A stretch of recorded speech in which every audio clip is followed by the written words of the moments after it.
Bonjour à tous et bienvenue dans cette nouvelle vidéo des Paluches et des bouquins. Alors aujourd'hui, nous recevons Francis Cousin. Bonjour Francis. Bonjour à tous. J'espère que vous allez bien. Ça me fait plaisir de vous accueillir. On se Moi connaît aussi. depuis quelques années. Je passais vous voir à l'époque quand vous étiez à Paris au cabinet. Nous avions de belles discussions et j'aimerais justement prolonger ce type de discussion sur cette vidéo. Donc quelque chose d'assez naturel et spontané, sans préparer quoi que ce soit, si ce n'est quelques livres dont j'aimerais vous interroger, sur lesquels j'aimerais vous interroger, pardon. Petit propos avant, ceux qui peuvent m'aider à travers mon Tipeee sont les bienvenus. Vous avez déjà été assez nombreux à m'aider, c'est utile et puis c'est toujours réconfortant.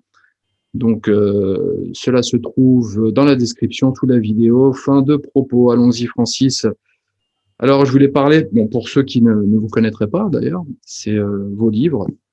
Vous aviez écrit 4 livres, on est d'accord, à moins qu'il y en ait un caché qui n'est pas réédité ou qui a disparu Il du y a leader. plein de textes qui ne sont pas signés, qui circulent à droite ou gauche depuis des années sur Internet ou dans différents trucs qui sont des textes anonymes. Mais bon, on en reparlera peut-être plus tard. Qu'est-ce qu'une signature? Qu'est-ce qu'un tampon anonyme? Vous aviez l'international, justement. Alors, l'international, je voulais vous poser la question, est-ce que c'est vous en totalité ou c'était un texte collectif? Alors, c'était un texte collectif au niveau de l'ébullition. Et c'était un texte qui, tout en étant collectif au niveau de l'ébullition, était davantage formalisé par moi, par l'écriture, en synthèse. Mais c'est une production collective. Par contre, dans sa forme d'exposition terminale, j'ai une part plus ou moins prépondérante. Alors, vous partiez de Marx sur la société de l'indistinction, il me semble. Alors, on partait de Marx et on partait surtout du mouvement réel.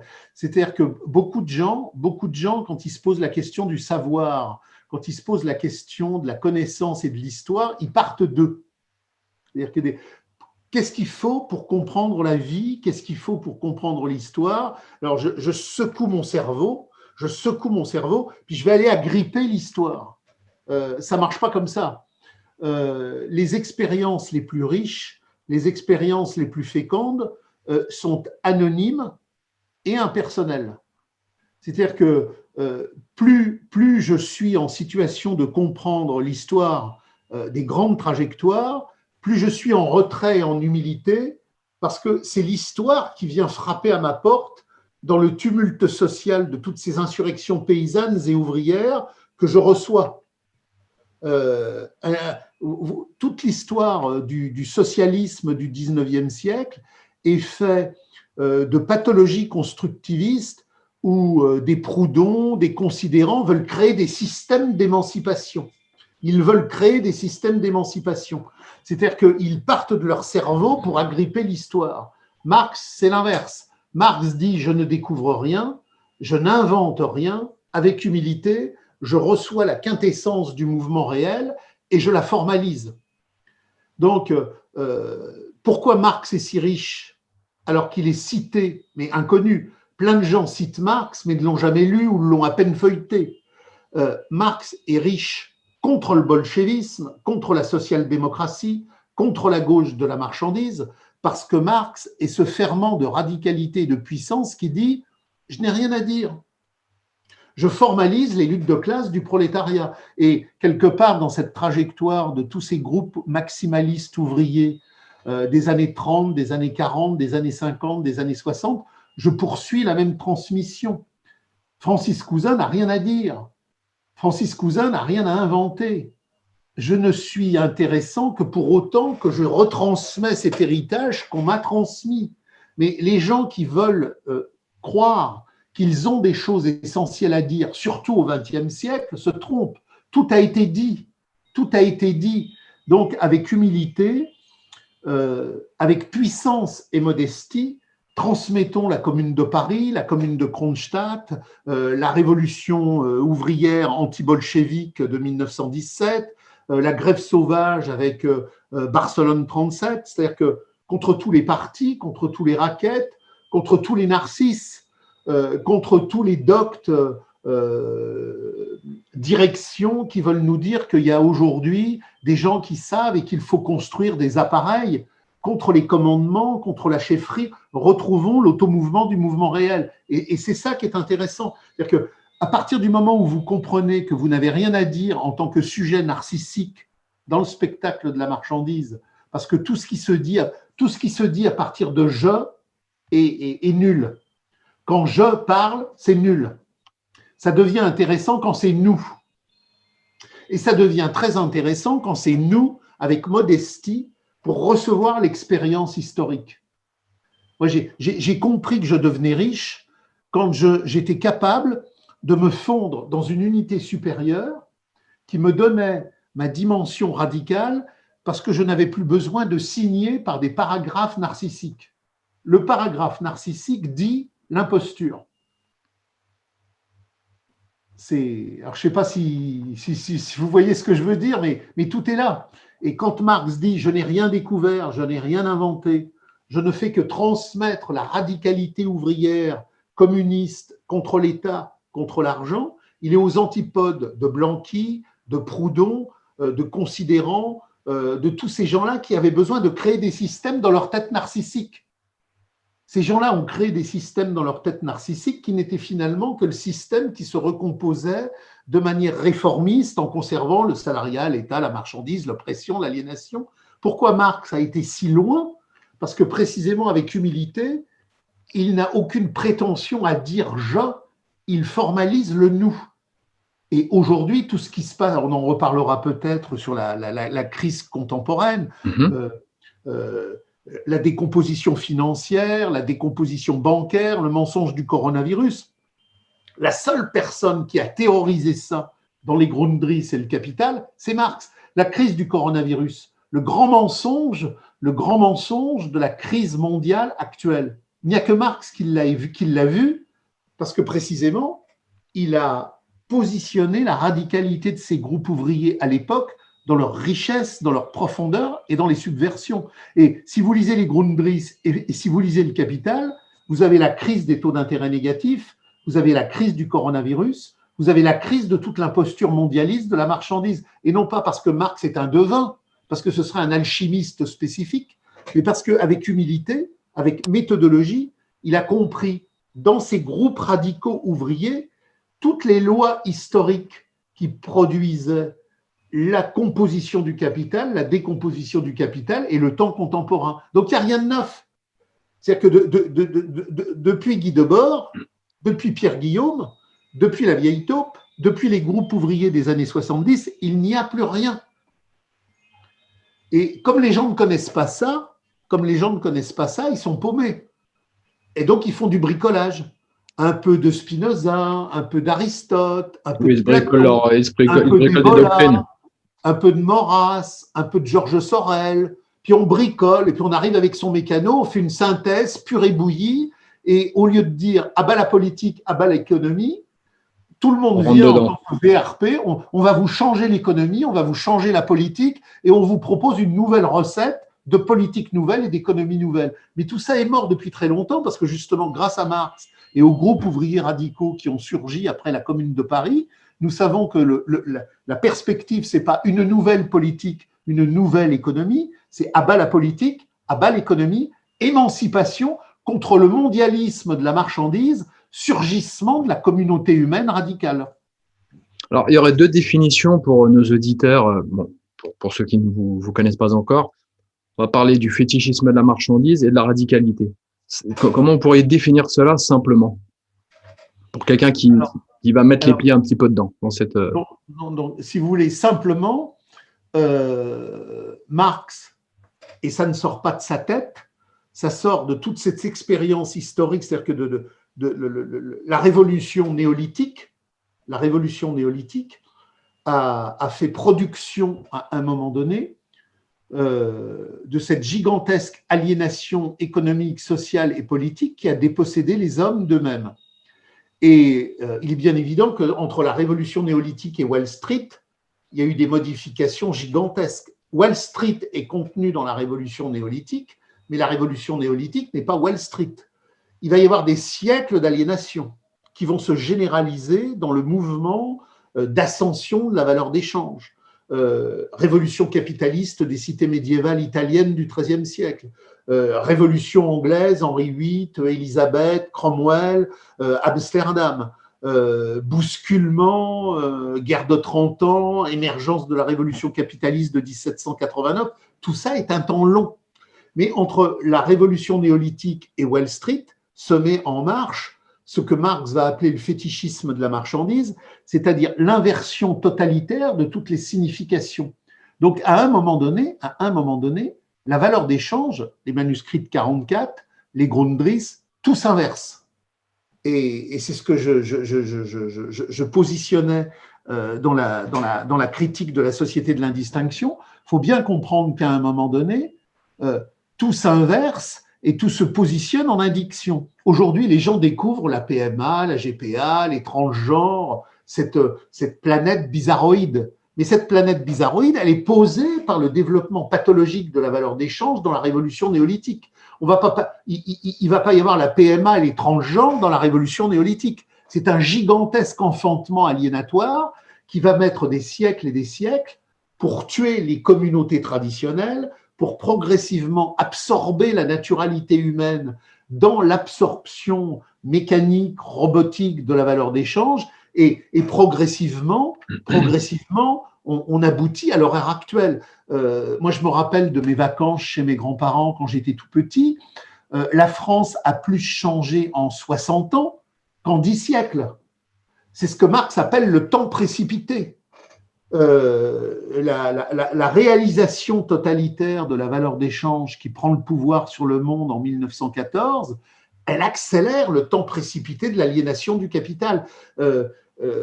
Les gens qui vivent en 1900, ils sont très proches des gens qui vivaient en 1750.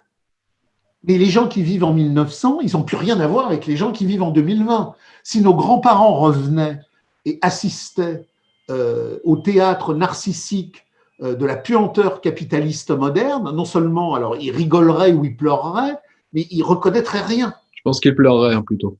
Oui, ils pleureraient. Mais donc, si vous voulez, tout ça résulte d'un processus historique qui est celui de l'indistinction, du renversement, et c'est ce que Marx, dans la première section du Capital, a positionné sur le fétichisme de la marchandise. Marx a positionné la cybernétique du capital. Marx a positionné le mondialisme de la marchandise. Marx a positionné la GPA et la PMA. Il a positionné toutes les horreurs contemporaines, et il les a positionnées parce que ces horreurs contemporaines expriment la logique de la rationalité aliénatoire du temps de la marchandise. Donc, le fétichisme de la marchandise a tout renversé. Il nous a dressés pour que nous acceptions que le vrai soit le faux et que le faux soit le vrai. C'est la totale inversion. Guy Debord. Guy Debord qui ne fait que reprendre cette première section où il y a d'ailleurs le grand remplacement. Parce qu'aujourd'hui, les gens découvrent le grand remplacement. Mais le grand remplacement, quel est le premier auteur qui a parlé d'un grand remplacement? C'est Charles Marx, dans le livre 1 du Capital, 7e section, chapitre 25, le mot « remplacer ». La création d'une armée infinie de surnuméraires qui va venir casser la lutte de classe pour produire une humanité réifiée. Et alors, en 1868, il prend l'exemple américain, il dit, alors vous savez, c'est Lucky Luke, le Chinois qui vient travailler sur le réseau ferré. Marx dit, on va remplacer un Yankee par 3 Chinois. Mais il a cette illumination, parce qu'il est dans ces groupes radicaux qui voient aux États-Unis les Irlandais, les Anglais, tous les conflits, et il anticipe ce que le patronat va nous imposer après 68, après la grande grève sauvage de 68, qui a positionné la commune radicale contre le gauchisme de la marchandise, parce qu'il y a 2 mai 68. Il y a le mai 68 de l'esprit pourri du gauchisme de la marchandise, Cohn-Bendit, Attali, et puis il y a l'esprit radical de la grève sauvage qui veut abolir l'État, abolir l'argent. C'est comme il est interdit d'interdire. L'ouvrier qui bombe, il est interdit d'interdire.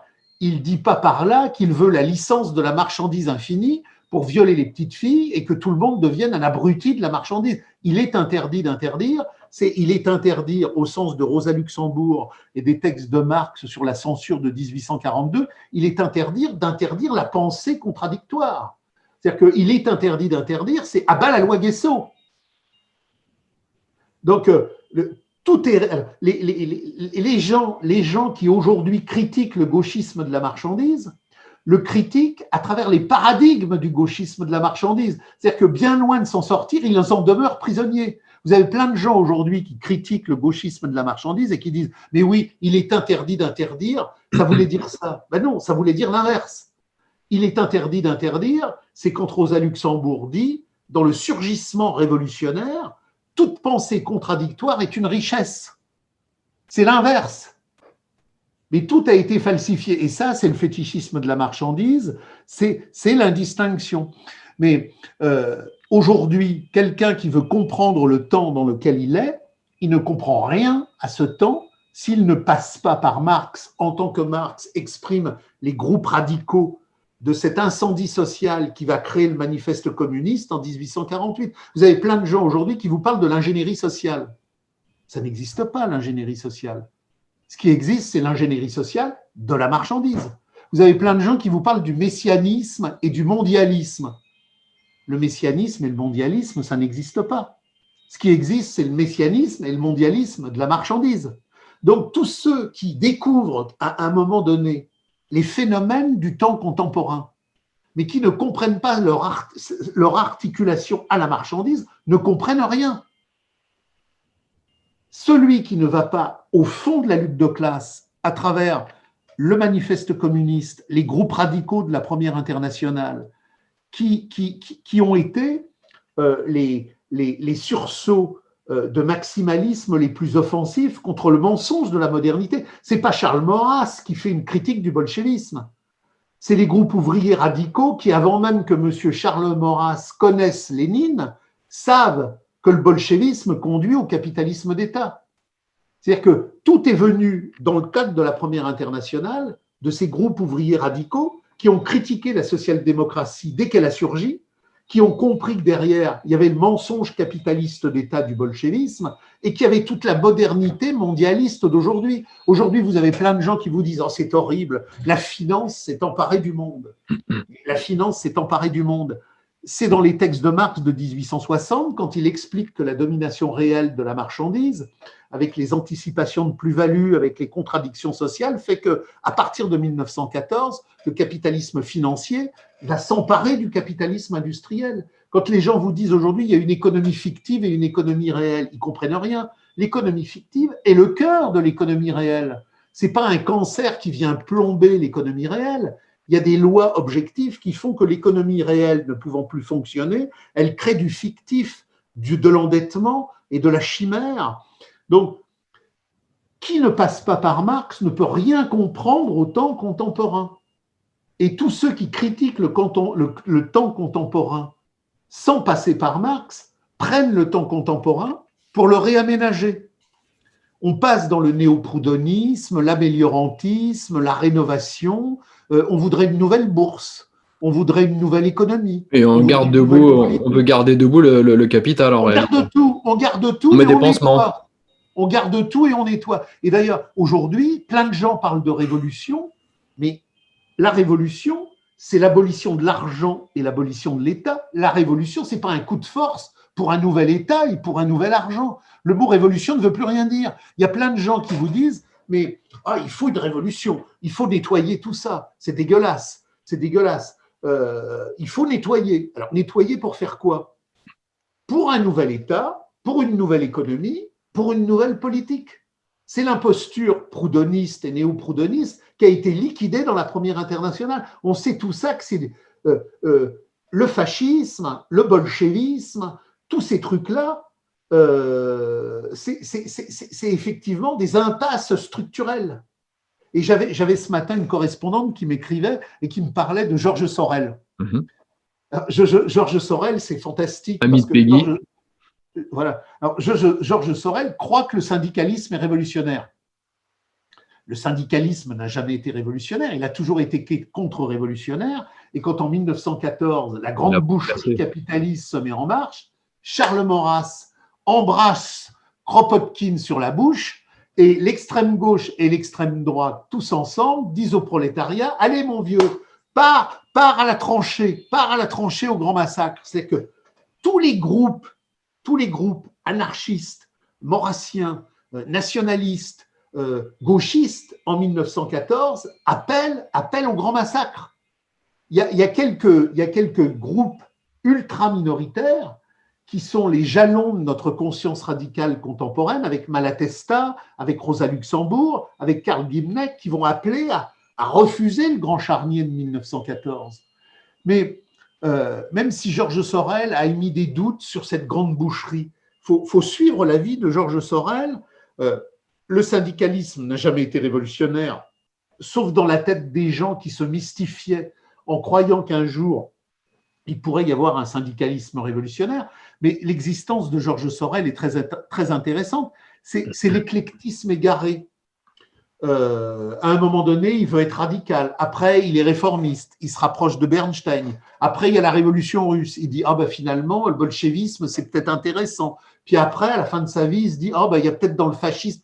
C'est l'égaré permanent. Pourquoi? Parce que tout part de sa tête. Si quelque chose part de notre tête, on est condamné à la mort, on est condamné à l'égarement et on est condamné à l'erreur. Tout doit partir du mouvement réel. Et sous tout le débat entre les présocratiques, Platon et Aristote, quel est le lieu de la vérité? Est-ce que le lieu de la vérité, c'est le mouvement du réel qui vient en nous, ou est-ce que le lieu de la vérité, c'est notre intellection qui va agripper le monde? Si je crois que le lieu de la vérité, c'est mon intellection qui va agripper le monde, je ne trouverai jamais la vérité. Je construirai des systèmes, des errances, des narcissismes, des impostures, des chefferies, des commandements, des aliénations. Si je veux comprendre ce qui fait le monde, je dois, avec une modestie infinie, accepter de recueillir la richesse du monde. Et c'est ce que fait Marx dans la Première Internationale, en poursuivant Hegel, en poursuivant les présocratiques. Ce qui doit nous préoccuper, c'est le mouvement réel. Et qu'est-ce que le mouvement réel? C'est l'objectivité des luttes dans la structure historique de longue durée qui, contre tous les systèmes de la division du travail, avec les penseurs, il n'y a rien de pire que le penseur, il n'y a rien de pire que l'intellectuel. Qu'est-ce que c'est qu'un intellectuel?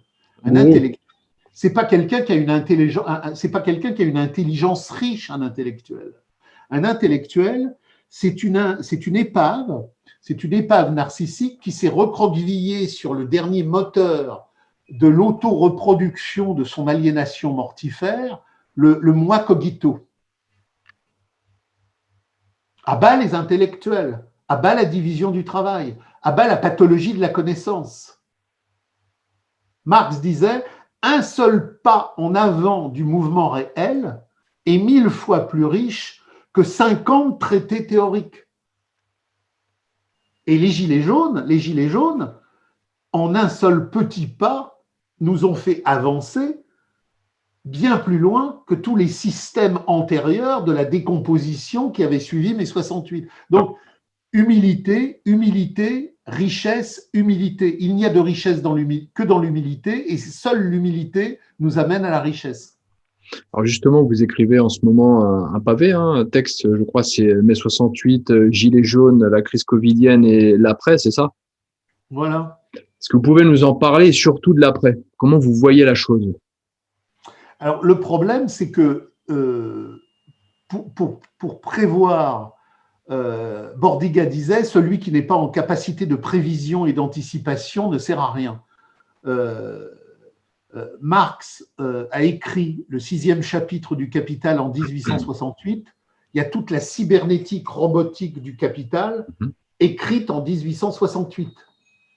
C'est-à-dire que toute l'horreur technologique du temps contemporain, il l'a prévue en 1868 parce que justement, il a compris les lois de l'histoire. Donc, il faut comprendre les lois de l'histoire.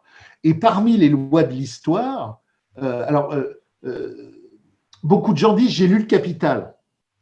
Alors, le Capital, c'est 4 livres et chaque livre fait 3 tomes. C'est très dense. Hein. Ça veut dire qu'il y a 15 tomes, mais la plupart des gens ont pris le tome 1 du livre 1 et ils disent « j'ai lu le Capital ». Mais ils ont tout au plus effleuré un tome sur 15. Et les 15 tomes du Capital renvoient aux 5 livres des Grundrisse. Donc, ça fait 40 ans que je vis nuit et jour avec Karl Marx. Je n'ai dans toute mon existence rencontré que 2 personnes qui avaient véritablement lu Marx, c'est Maximilien Rubel et c'est Pierre Guillaume. À part Maximilien Rubel et Pierre Guillaume, je ne connais personne avec qui j'ai eu des relations qui ait lu Marx. Mais tout le monde me dit j'ai lu Marx, j'ai lu Marx, j'ai lu Marx. C'est une obligation de dire qu'on a lu Marx. Et c'est de la décoration publicitaire. Bon, si on lit vraiment Marx, mais pas parce que c'est Monsieur Marx, Marx, il est l'expression d'un groupe radical. Il disait Charles Marx n'a rien écrit. Charles Marx et Friedrich Engels forment un groupe qui s'appelle le groupe Marx-Engels dans la première internationale, dans la Ligue des communistes, et ils bossent en permanence en fonction des luttes de classe pour formaliser une réalité historique collective, anonyme et impersonnelle. Et à un moment donné, ils découvrent, trait d'union, couvrent au sens présocratique, la loi de la baisse du taux de profit. Cette loi de la baisse du taux de profit, elle est décisive et elle va prendre 10 tomes. Cette loi, c'est que toute la valeur est le résultat d'une exploitation. Que tout ce qui se produit dans la relation sociale historique du temps capital est produit par le travail de l'homme exploité. Je peux exploiter un homme, je n'exploite pas une machine. Quand je fais tourner une machine, je l'use, mais je ne l'exploite pas. Chaque seconde du temps de travail d'une machine me coûte.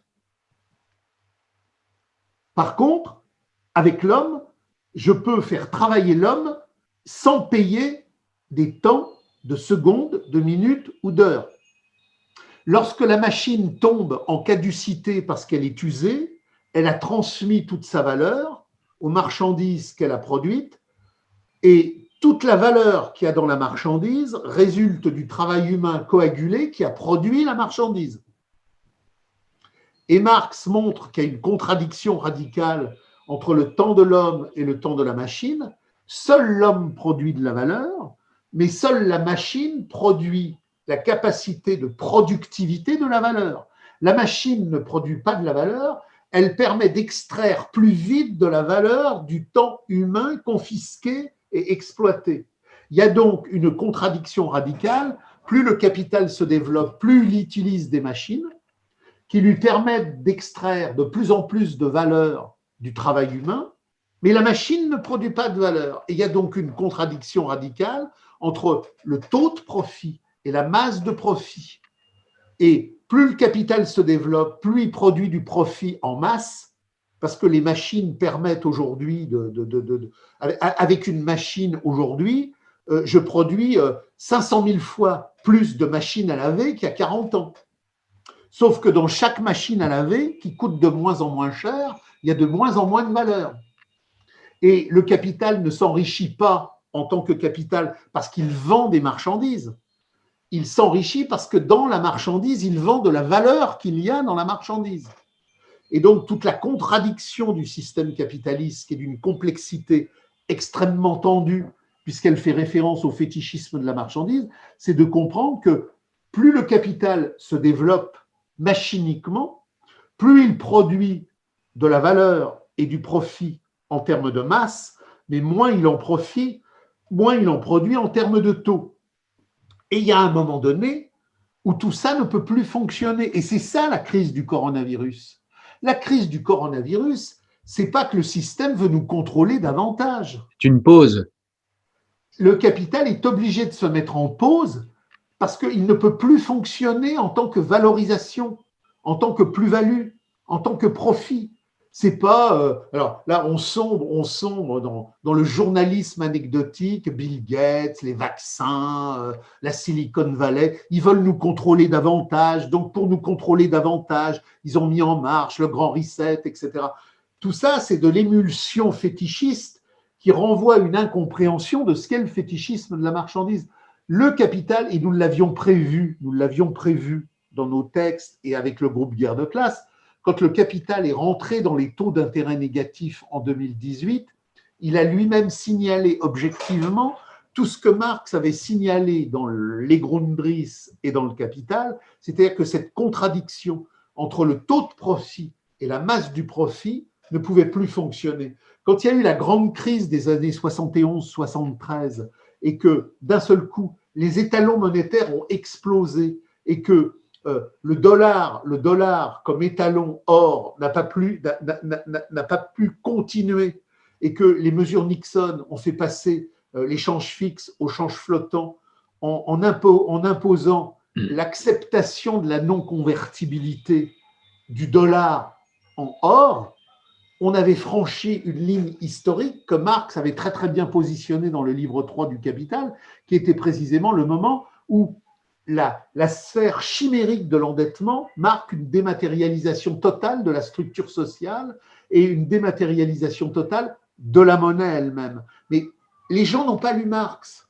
Les gens ne connaissent pas les textes radicaux de la Première Internationale. Donc les gens, ils bricolent. Ils prennent une vidéo d'un mec qui a travaillé plus ou moins dans la banque. Ils prennent une vidéo d'un mec qui fait un petit peu de travail sur l'ingénierie sociale. Ils prennent une vidéo d'un mec qui a recopié un truc sur le grand reset. Et hop, ils font une soupe là-dessus. Mais ce qu'il faut comprendre, c'est que le capital a construit le grand mensonge étatique mondial du coronavirus parce qu'il ne peut plus fonctionner dans l'objectivité réelle de l'économie aliénée du désir consommatoire. L'appareil de production du fétichisme de la marchandise, du taux de profit, de la masse de profit ne fonctionne plus. Le capital aujourd'hui ne se valorise plus. Il ne peut plus se valoriser. Donc il a décidé d'une mise en friche généralisée. Enfin, imaginez-vous s'il y a 10 ans, je vous avais dit, un jour, les compagnies d'aviation vont s'arrêter. Les compagnies de navigation vont s'arrêter. Tout va s'arrêter. Il n'y aura plus d'Airbus. Ça aurait été un film d'anticipation, un roman d'anticipation, là. Mais Marx l'a écrit en 1868. Mais personne n'a lu Marx. Alors vous avez plein de clampins qui critiquent Marx aussi. Ils n'ont rien lu. Alors le souci, c'est quand, vous savez, on raccourcit Marx à ce qu'on pourrait appeler le marxisme, et vous n'êtes pas marxiste, contrairement à ce que certains disent. Francis Cousin est marxiste. Je ne pense pas que Cousin est marxiste, puisque Marx a dit lui-même, je ne suis pas marxiste. Mais je pense, elle est là la compréhension. Le marxisme, pour eux, ça va être le prof au collège, vous savez, qui plein d'idéologie de gauche, et ça s'arrête là. Donc, faut bien que les gens comprennent que ce n'est pas la même chose. Est-ce que le Christ est calviniste? Il y a plein de séminaires calvinistes qui expliquent que Calvin est le meilleur héritier du Christ. Et on avait plein de séminaires bolcheviques, staliniens, trotskistes, maoïstes qui nous expliquaient. Mais le problème, ils trafiquaient les textes de Marx. C'est-à-dire que les gens qui voulaient. Les gens, on a parfois ce truc. Mais Marx, c'est le goulag. Le capitalisme d'État bolchevique, c'est l'adoration du salariat d'État. La critique du programme de Gotha, c'est l'anticipation du bolchevisme où Marx fait une critique radicale de ce que va être le léninisme. C'est-à-dire que Marx est tellement anti-léniniste, anti-bolchevique et anti-capitalisme d'État stalinien ou trotskiste qu'avant même qu'ils émergent, il a écrit dans la critique du programme de Gotha un texte qui les dénonce à l'avance. Mais si le type débile, Action française complètement con. Allez voir les commentaires en dessous parce qu'il y en a. On va rigoler. Allez-y. Marx était l'ami des Rothschild. Ils n'ont jamais lu la question juive. Ils ne connaissent pas les textes de Marx sur Rothschild. Marx,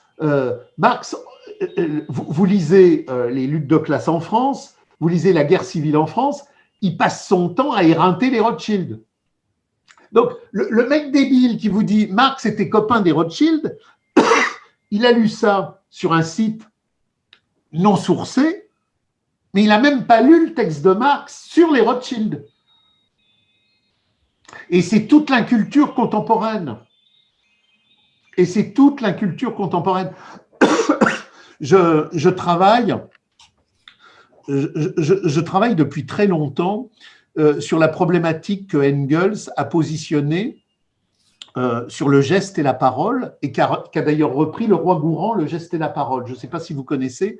Le roi Gourand est un préhistorien qui est un moment phare des recherches préhistoriques dans les années 50, 60, 70. Et sans savoir que Engels et Marx ont travaillé là-dessus, ils retrouvent les mêmes fondamentaux, c'est-à-dire que la parole, le logos, ça a commencé par le geste. Quand les premiers primates ont surgi dans l'histoire et que les premières relations de signification se sont faites, avant de parler, ils bougeaient à travers des gestes de signification. Et la parole n'est que la traduction organisée du geste. C'est d'ailleurs pour ça que logos en grec, legein, recueillir. Qu'est-ce que la parole? Qu'est-ce que le logos? C'est le recueillir des gestes qui progressivement, en assignation, en destination, produisent un sens qui va finir par faire parole. Autrement dit, c'est pas parce qu'on pense qu'on parle, c'est parce que dans le rapport social communiste premier des chasseurs-cueilleurs, on a fait des gestes qu'à un moment donné, on a produit du sens et la parole. Et avec un certain nombre de correspondants, on travaillait sur l'écriture et le clavier. La plupart des gens qui vous suivent ne sont pas des hommes qui prennent un stylo le matin pour écrire. Quand ils disent C, quand ils disent P ou quand ils disent M, ils n'écrivent pas C, P ou M. Ils appuient sur un clavier. Or, ce que nous a appris Marx, ce que nous a appris Engels, ce que nous a confirmé le roi Gourand dans tous ces travaux-là, c'est que quand j'appuie sur un clavier, il y a C, il y a P ou il y a M. Et c'est le même clavier. Ce n'est pas la même lettre. Mais le geste, je vais appuyer sur C, je vais appuyer sur P, je vais appuyer sur M. Le geste de conduction intelligente dans l'électricité des connexions, du rapport social, de l'émotion est le même. On s'est rendu compte que depuis que les gens écrivent de moins en moins, le C, le P et le M n'ont plus du tout le même sens. Il y a une articulation de radicalité, de puissance, de substance et de destination. Si avec mon stylo, j'écris et que je fais des C, des P et des M, ma main, mon geste, cette conduction de logos, elle produit des constructions articulaires de logique conceptuelle. Ce n'est pas du tout la même chose que le clavier. Et les générations contemporaines qui vont aller faire des commentaires sur votre site ou sur tous les autres sites, ce n'est pas le stylo, c'est le clavier. Si je fais un C avec mon stylo, il y a toute une articulation de gestes qui va positionner des dialectiques de sensation, de perception, de dépassement, de positionnement, de contre-positionnement qui fait articulation d'intelligence supérieure. Si je suis face à mon clavier C, P, M, c'est trois touches différentes sur le même clavier, mais le geste est le même. J'ai une indistinction, on retrouve ce que nous avons vu tout à l'heure dans le fétichisme de la marchandise et l'indistinction. On retrouve un geste qui, dans son indistinction, est de plus en plus stérilisant, débilitant et anti-logos. Donc tout se tient. Justement, le propos du livre. Une fois, je vous avais entendu parler au sujet du livre. Alors, dans le sens, je ne me souviens plus exactement des termes employés, que c'était résultant d'une forme d'aliénation, enfin de notre aliénation que d'écrire et que de produire du livre. Est-ce que vous pourriez nous développer un petit peu le livre, ce qu'est le livre, justement? Alors, comme disent les présocratiques, il y a deux consciences, il y a deux vérités, il y a deux jouissances, il y a deux émancipations, il y a la vraie et il y a la fausse. On parlait de 68 tout à l'heure, il y a la vraie émancipation radicale de la grève sauvage qui dit à bas l'État, à bas l'argent, et puis il y a le gauchisme de la marchandise qui, dans cette dualité pathologique, comme Ben dit Attali, nous amène au gouvernement mondial de la marchandise totalitaire. Donc, en toute chose, il y a toujours deux langages qui se superposent à une même réalité. Il y a le vrai et il y a le faux. Alors, dans les communautés communistes originelles, on n'écrit pas. Pourquoi on n'écrit pas? On n'écrit pas parce qu'il n'y a pas besoin de compter C-O-M-P-T-E-R et il n'y a pas besoin de compter C-O-M-T-E-R. Une tribu Sioux des profondeurs, elle n'a pas besoin d'écrire. La communauté germanique des profondeurs, elle n'a pas besoin d'écrire. À un moment donné, il y a une faille historique, et cette faille historique, elle est le produit de la révolution néolithique, qui, à un moment donné, va faire basculer les communautés de chasseurs-cueilleurs dans un espace civilisationnel, agraire, administratif et étatique. Les communautés agraires qui surgissent à partir de la révolution néolithique du croissant fertile vont faire jaillir une comptabilité administrative des stocks agraires. Pourquoi les peuples chasseurs-cueilleurs deviennent-ils progressivement des peuples agriculteurs? Alors, ils ne le deviennent pas du jour au lendemain. Il y a une grande phase historique sur laquelle Engels a beaucoup travaillé, qui est ce que l'on appelle aujourd'hui la phase mésolithique. Le chasseur-cueilleur, il n'est pas au 31 décembre chasseur-cueilleur, puis le 1er janvier, il se réveille et puis il est devenu agriculteur. Il y a une longue phase historique, mésolithique, où les chasseurs-cueilleurs sont des agriculteurs intermédiaires. C'est-à-dire que les chasseurs-cueilleurs, un jour, ils découvrent des graines, ils utilisent les graines. Ils sédentarisent progressivement aussi, il y a ça. Tout se fait progressivement. Le chasseur-cueilleur nomade ne devient pas un agriculteur sédentaire en 15 secondes. Ça se fait sur plusieurs millénaires. Et au bout de ces plusieurs millénaires, il se positionne quelque chose d'essentiel qui est le stock agraire qui n'est pas maîtrisable. Le surplus. Le surplus. C'est-à-dire que quand je suis chasseur-cueilleur et que je bricole de la céréale, ben, il y a un peu de céréales. Puis progressivement, c'est ce que montre Marx, c'est que ce n'est pas moi qui acquiert le pouvoir sur la céréale. C'est la céréale qui va s'autonomiser et qui, par sa production, va produire des excédents que je n'ai pas décidés. Et cette excédence céréalière, il y a deux solutions, ou je la laisse pourrir ou je la garde.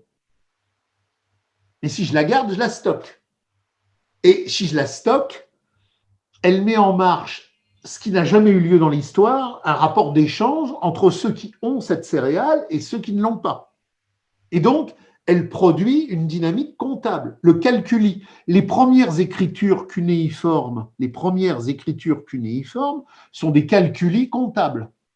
Donc, l'écriture surgit dans l'histoire à un moment donné, lorsque les chasseurs-cueilleurs ont définitivement quitté le territoire des chasseurs-cueilleurs pour totalement entrer dans le territoire de la sédentarisation de la révolution néolithique, et que il faut gérer ici et maintenant cette abondance céréalière qui est stockée et qui est donc calculée.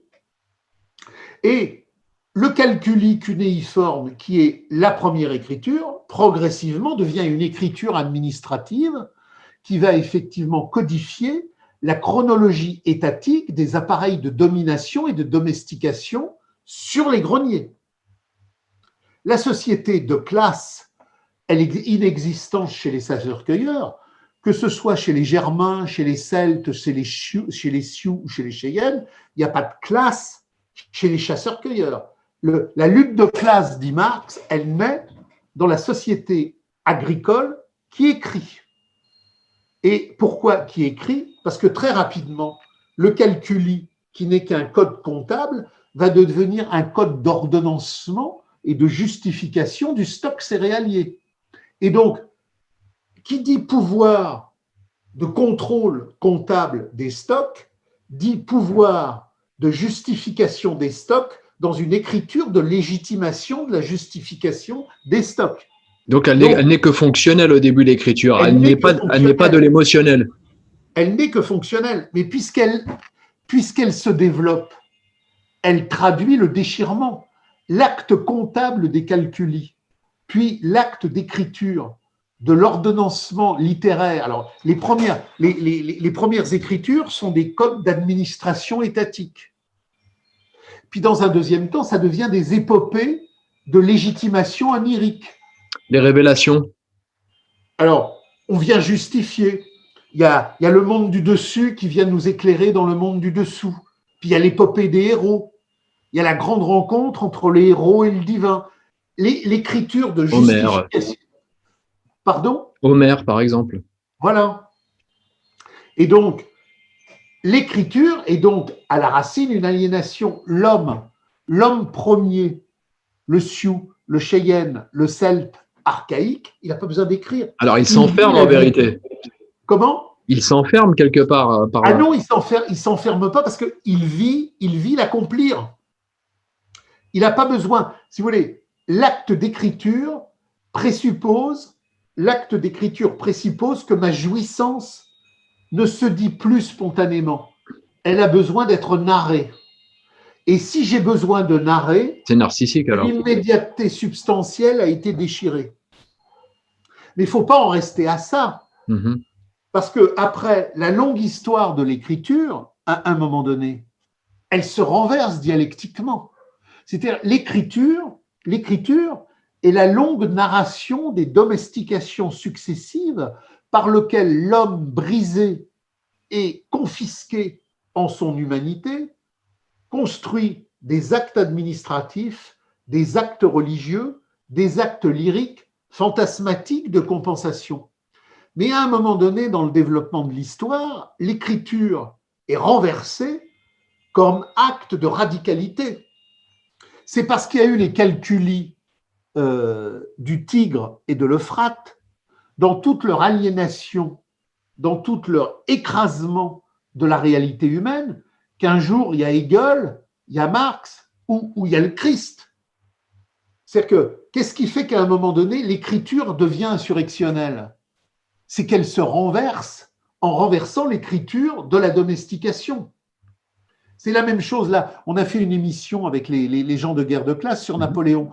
Pourquoi on a voulu nous sortir de cette épopée napoléonienne ? Parce qu'au bout de l'épopée napoléonienne, il y a 1848, il y a le manifeste communiste. La grande épopée napoléonienne de l'universel qui a fait jaillir la pensée hegelienne de la phénoménologie de l'esprit et du savoir absolu. C'est une épopée aliénatoire. Elle vise à justifier l'état rationnel. L'état rationnel hegelien, finalement, c'est la transmutation métallurgique et alchimique du code civil. Mais les troupes napoléoniennes produisent dans cet universel européen un gigantesque chaos qui est aliénatoire, mais qui n'est pas qu'aliénatoire, qui est produit le renversement, qui va construire la révolution de 1848, le manifeste communiste et la Commune de Paris. Pourquoi tous les gens aujourd'hui qui gueulent contre Napoléon gueulent contre Napoléon ? Ils ne gueulent pas contre Napoléon parce que Napoléon a tué des gens. Ils n'ont rien à dire sur Hiroshima et Nagasaki et les massacres de la démocratie capitaliste pendant la Seconde Guerre mondiale. Ils s'en foutent qu'on massacre des gens. Et quand on nous parle du rétablissement de l'esclavage en 1802, on omet volontairement de nous expliquer que tous les royaumes africains de 1802 sont esclavagistes. On fait à Napoléon, dans le cadre d'un conflit avec l'Angleterre sur la Martinique, la Guadeloupe et les îles à sucre, une mauvaise critique. Mais qu'en est-il de l'Afrique de l'Ouest en 1802 ? Tous les royaumes africains sont esclavagistes. Et la situation d'un esclave au Dahomey, au Gabon ou au Bénin est bien pire que celle d'un esclave dans les îles à sucre. Donc, tout ça est falsification, travestissement, et imposture historique. Donc, l'écriture est une aliénation, mais qui est d'une telle force qu'elle permet la contre-aliénation. L'Empire napoléonien est une aliénation, mais qui produit une telle universalité que Hegel, Beethoven, tout le renversement dialectique, il y a le manifeste communiste au bout. Et tous ceux qui aujourd'hui nous interdisent d'avoir un regard sur Napoléon, c'est pas Napoléon qui est en vue, c'est l'histoire critique radicale subversive européenne. Et c'est exactement aujourd'hui la même chose pour la déconstruction linguistique. La langue est une aliénation, mais si je prends cette langue dans l'histoire de la radicalité et que je la renverse, elle devient un lieu de subversion. À partir d'un texte contre-révolutionnaire, les Calculis, le Tigre, l'Euphrate, des siècles d'écriture administrative, politique, religieuse et serviliste, des hommes se sont levés et ont renversé l'écriture. Donc l'écriture est aujourd'hui devenue dangereuse. Même si l'écriture a une source aliénatoire, elle s'est développée en produisant la contre-aliénation. Elle est donc dangereuse. Donc aujourd'hui, toutes les conneries de l'écriture inclusive, tout ce que je vous disais sur le clavier et le stylo, il faut nous faire sortir de l'histoire. Alors, on nous fait sortir de l'histoire à travers Napoléon et la Commune de Paris, parce qu'il ne faut absolument pas qu'on comprenne qu'il y a en Europe une histoire incandescente de radicalité subversive qui conduit au manifeste communiste, à abolition de l'État, abolition du salariat, abolition de la marchandise. Le grand remplacement, c'est d'abord le grand remplacement des communards. Il faut absolument faire sortir les hommes de l'insurrection communiste de l'histoire. Il faut donc nous faire sortir de l'histoire. On abolit l'histoire et on crée l'éternel présent abruti des tribus domestiquées, LGBT, immigrationnistes, sans-papiéristes, bon, toute la grande consommation capitaliste de la servitude infinie. Et dans le même temps, il faut détruire la langue. Parce que quelqu'un qui parle, quelqu'un qui écrit, c'est quelqu'un qui perçoit les destinations. Un bac 1965, c'est supérieur à un bac plus 12 1998. Déstructuration de la langue inclusive, tout ça, ce ne sont pas des folies du capital, ce sont des ordonnancements logiques du fétichisme de la marchandise. Et on en revient à ce fameux livre premier du Capital, première section, le fameux hiéroglyphe du Capital. Il faut rendre les choses indistinctes. Il ne faut plus que les êtres puissent percevoir, puissent signifier, puissent situer. Et la langue, le roi Gourand, Marx, Engels, le geste, la parole, la langue est la boussole du percevoir. À partir du moment où je passe de 30 000 mots à 20 000, de 20 000 à 10 000, de 10 000 à 5 000, et que je deviens un robot abruti, parce qu'aujourd'hui on nous dit qu'il y a des sauvages. Non, il n'y a pas des sauvages. Le sauvage, il est distinct. Il n'y a pas d'ensauvagement. Le sauvage, il a une culture. Il respecte la femme. Il regarde le gibier avec amour. Il contemple les arbres. Le sauvage est un homme de distinction. Ce qu'on a dans les banlieues, ce n'est pas des sauvages. C'est des robots abrutis de la réification capitaliste. Et tous les gens qui parlent d'ensauvagement, à tort ou à travers, nous dissimulent le véritable enjeu. Le robot de la réification tel qu'il a été posé par Marx dans le fétichisme de la marchandise, il est là. Il est incapable de parler. Il ne peut pas faire une phrase de 6 mots. Il hoquette, il bredouille, il gesticule, il est chaotique. Et tout ça se tient dans cette compréhension historique qui est révolutionnaire sur la langue, sur l'écriture, sur le langage. On va rester sur le propos du bouquin. J'ai fait en fait une petite sélection de bouquins. Alors c'était des livres lorsque je venais vous voir à l'époque. Vous m'aviez encouragé à aller dessus. D'autres sont des livres que j'ai lus par moi-même et dont je vous ai entendu parler. On avait notamment Marx et les manuscrits de 1844 que vous avez parlé tout à l'heure. Alors pourquoi vous m'aviez conseillé de lire avant le Capital il me semble, hein, que je dis plus de bêtises, je me souviens plus exactement, de passer par les manuscrits de 44. Alors, passer par les manuscrits de 44 avant le Capital, parce qu'il y a déjà, si vous voulez, une chronologie logique.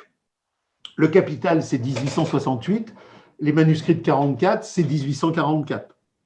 Donc, Marx, dans les manuscrits de 1844, fait une critique radicale de l'aliénation. L'homme de lettres qui est vampirisé par l'avoir. Il y a toute une critique de la sexualité capitaliste contemporaine complètement aliénatoire. Qu'est-ce que le désir? Qu'est-ce que la jouissance? Quand on dit jouissons sans entrave en 68 et qu'on fait partie d'un groupe radical, on n'a rien à voir avec Cohn-Bendit et le gauchisme de la marchandise. C'est jouissons sans entrave contre l'impérialisme de la marchandise.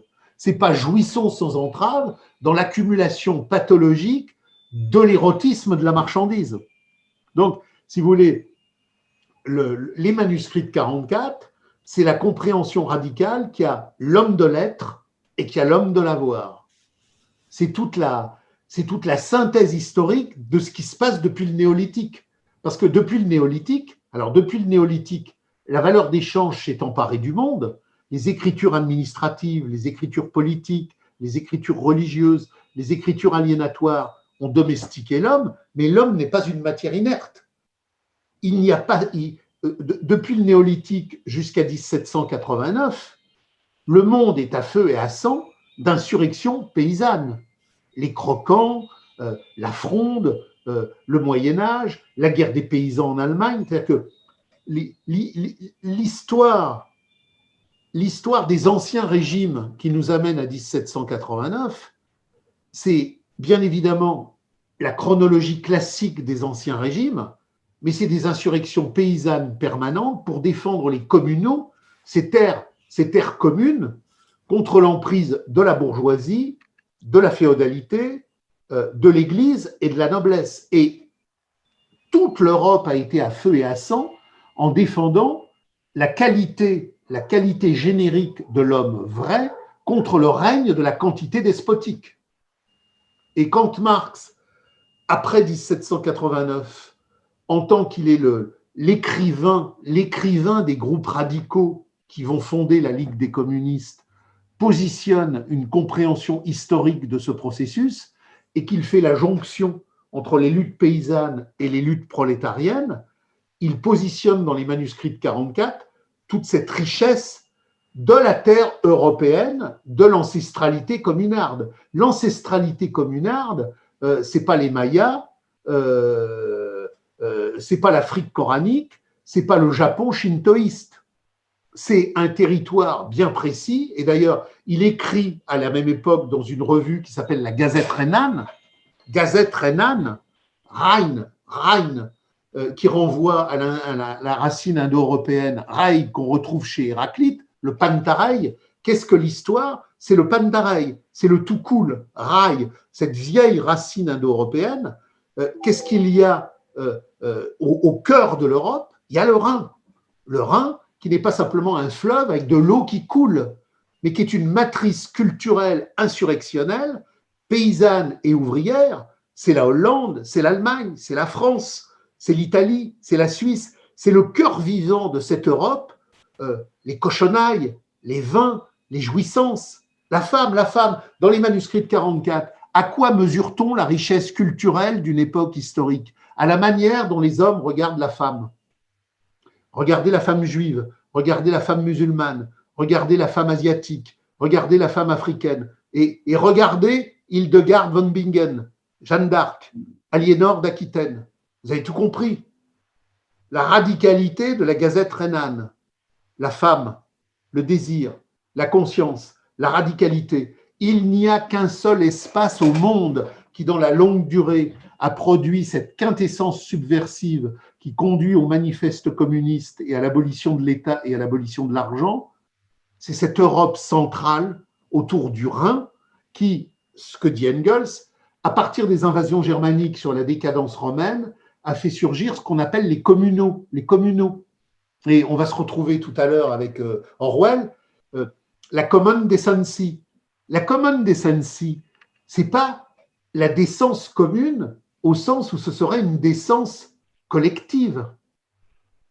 La common decency, c'est une décence communiaire, c'est une décence communiste. De la même manière qu'en France, vous avez les communaux, en Angleterre, vous avez les commons, en Allemagne, vous avez les common. Dans toute l'histoire européenne, il y a les communs, qui sont des territoires de vie subversive commune. Juste couper un instant sur le terme communiste, que l'on s'entende bien, parce que les gens en général vont virer au rouge, si je puis dire. Qu'est-ce que le communisme, rapidement, Francis? Parce que c'est pas Georges Marchais ou autre. Hein. Le communisme n'est pas un système à la considérant à la Proudhon qui décide d'imposer aux gens des règles. Le communisme, c'est la tradition primordiale de l'être. Les chasseurs-cueilleurs sont communistes. L'Épître aux Corinthiens est communiste. Toute la paysannerie occidentale est communiste. Et tous les territoires de la planète, à des niveaux différents, en fonction des structurations, despotisme oriental, mode de production asiatique, mode de production antique, avec toutes les dislocations, quand l'homme est sorti de son état de primate supérieur, en tant que chasseur-cueilleur, il est communiste au sens où l'espace de vie est communié. Il n'y a pas d'appropriation privée. L'appropriation privée, elle naît de la révolution néolithique. Et qu'est-ce que le communisme comme mouvement social de subversion de la longue durée? C'est cette longue aspiration à l'homme à retrouver la vérité ontologique de sa vraie vie. Alors, il ne s'agit pas de repartir au communisme originel. Le communisme originel était local, et c'est pour ça qu'il a été disloqué. Quand vous prenez le film Danse avec les loups, je ne sais pas si vous l'avez vu. Je l'ai vu il n'y a pas longtemps avec ma fille, justement, il y a peut-être un mois. Bon, si vous voyez ce film-là, c'est magnifique. Vous voyez bien que les Sioux et les Pawnees se tapent sur la tronche. Oui. Donc, les Sioux et les Pawnees se tapent sur la tronche. Ils sont tous les deux dans un mode communiste archaïque, mais localiste, donc aliéné, donc étriqué. Quand un Sioux voit un Pawnee, il voit un anti-Sioux. Quand un Pawnee voit un Sioux, il voit un anti-Pawnee. Donc, qu'est-ce que nous dit Hegel? Tant que l'humanité n'a pas atteint l'universalité, le communisme ne peut être que local, étriqué, aliénatoire. Et donc, quand va surgir la révolution néolithique de la valeur d'échange, toutes les communautés vont se disloquer dans la concurrence et l'affrontement.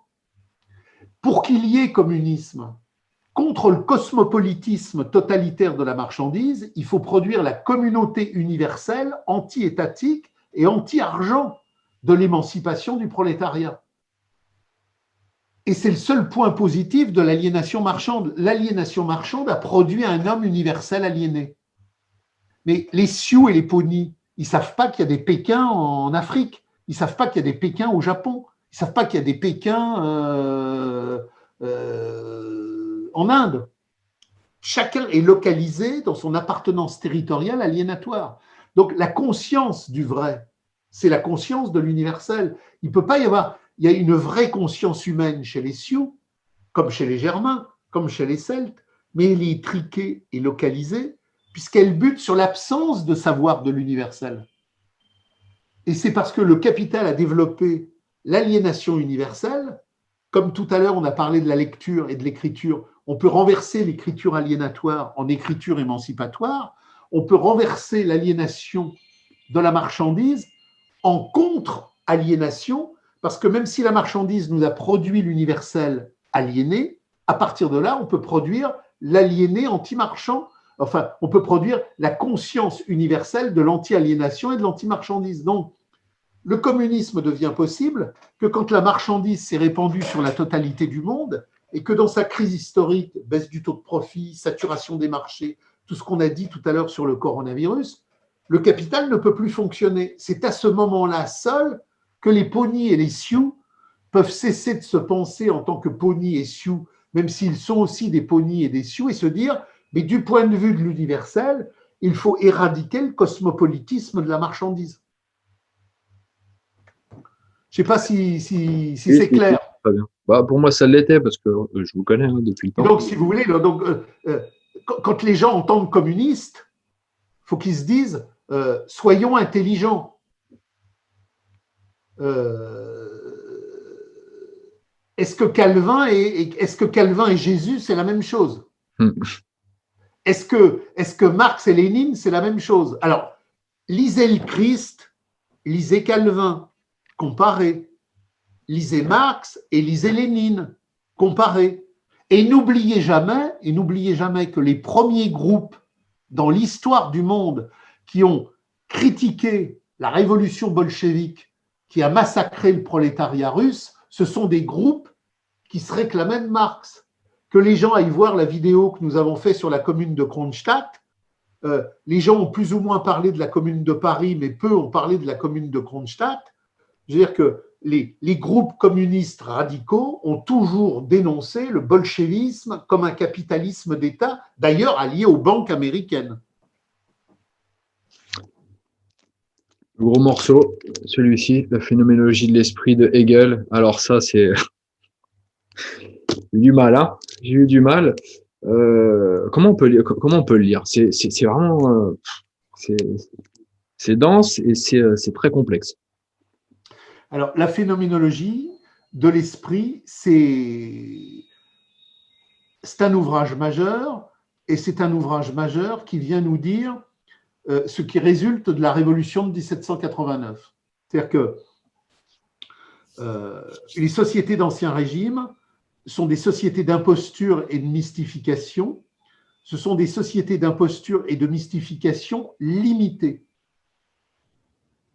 Et en 1789, va naître l'imposture et la mystification illimitée, puisque, comme le dit Marx, l'imposture se fait monde. En 1789, l'imposture se fait monde.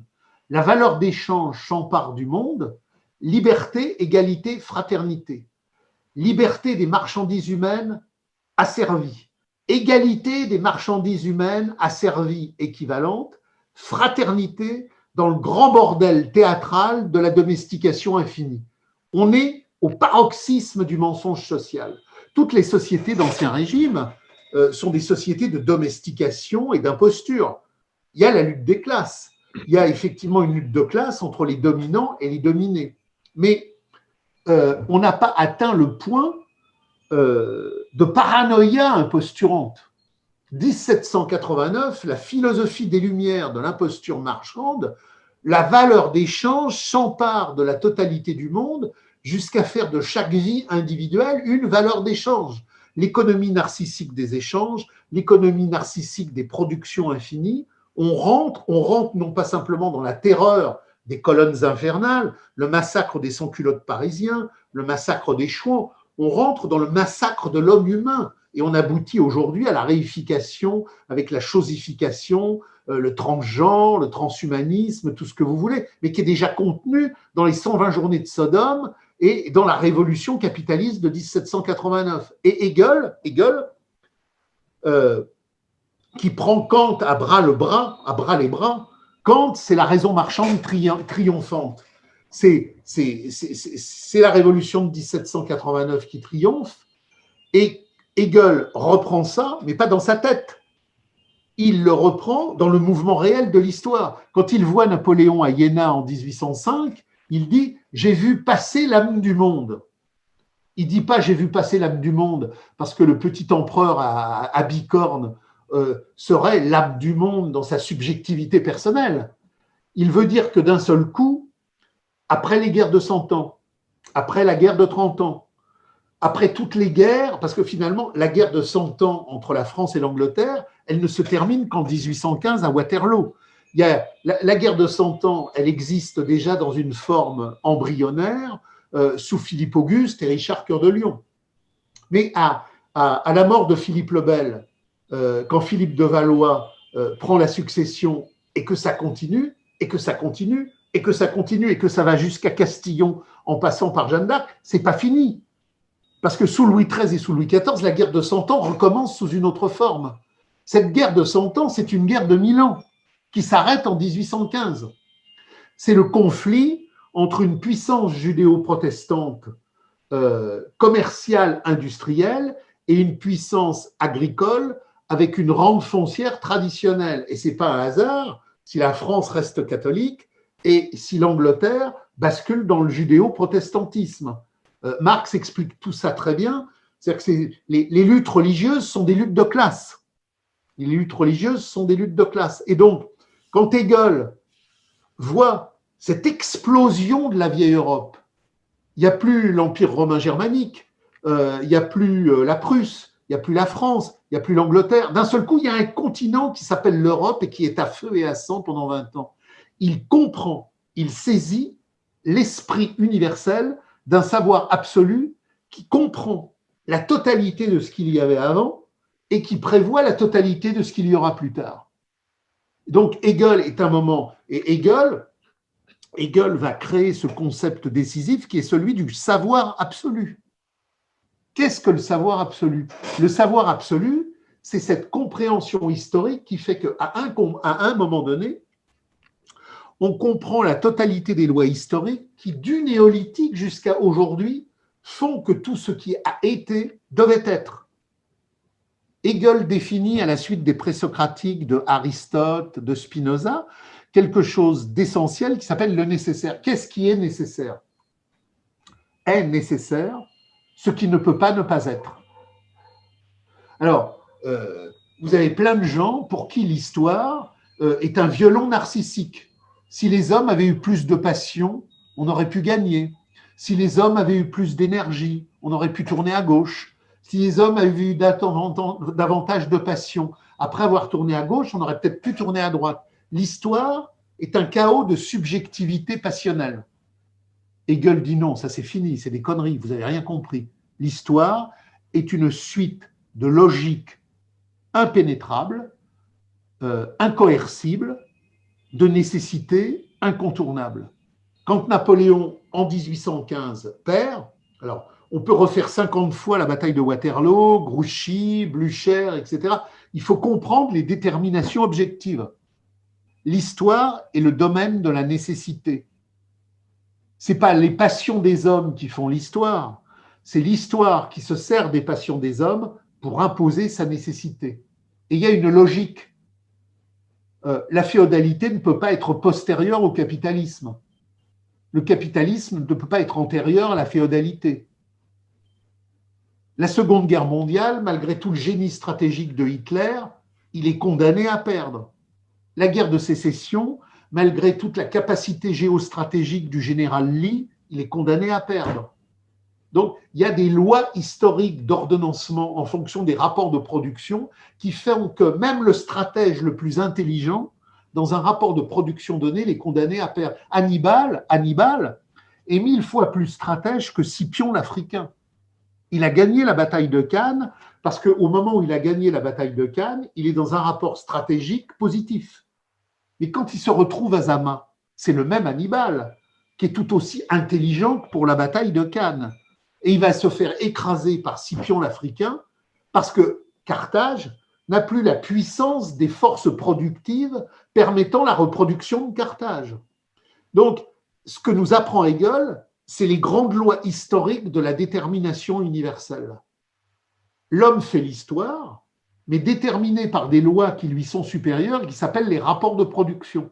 Et Marx, dans le cadre de la Ligue des communistes, dans le cadre des Grundrisse et du Capital, va venir formaliser ça pour justement nous faire comprendre, à partir de la phénoménologie de l'esprit, que ce n'est pas la conscience des hommes qui détermine leur existence sociale, c'est leur existence sociale qui détermine leur conscience historique. Alors bien évidemment, la conscience historique réagit sur les formations sociales. Mais qu'est-ce que l'homme? L'homme, c'est l'homme produisant l'homme. C'est donc l'homme produisant le rapport social objectif de l'homme. Et donc, à partir de là, il n'y a pas de hasard. Le hasard, c'est ce mot que les crétins ont inventé pour ne pas comprendre la nécessité qu'ils n'ont pas la capacité d'appréhender. Le hasard n'existe pas en histoire. Il n'y a que de la nécessité. Et tous ceux qui font l'apologie du hasard font l'apologie du hasard parce que, ou feignasses, ou incultes, ou pauvres types, ils n'ont pas creusé la détermination objective de ce qu'est la nécessité. Prenez la Deuxième Guerre mondiale. Bon, moi, je travaille énormément la stratégie. Vous prenez le tigre ou le panthère. Le tigre ou le panthère, le Messerschmitt 262, vous prenez tout l'arsenal militaire allemand. En termes de performance stratégique, le matériel allemand est sans aucune commune mesure avec le matériel américain. Et pourtant, alors même que les généraux allemands ont des capacités d'intervention stratégique 1000 fois plus intelligentes que même Patton, qui est le moins débile des généraux américains, qui va gagner en 1945 ? Ce n'est pas l'Allemagne, malgré le Messerschmitt 262, le tigre ou le panthère. C'est le rapport de production objective de la conflictualité mondiale entre la puissance navale et la puissance continentale et le rapport de production.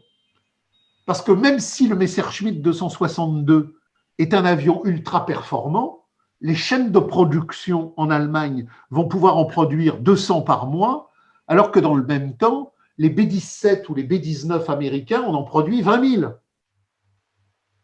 Donc, l'empire américain de la production, même s'il n'a pas de capacité d'intelligence stratégique, va gagner. C'est une loi de nécessité. Et c'est ce que Hegel nous apprend dans la phénoménologie de l'esprit.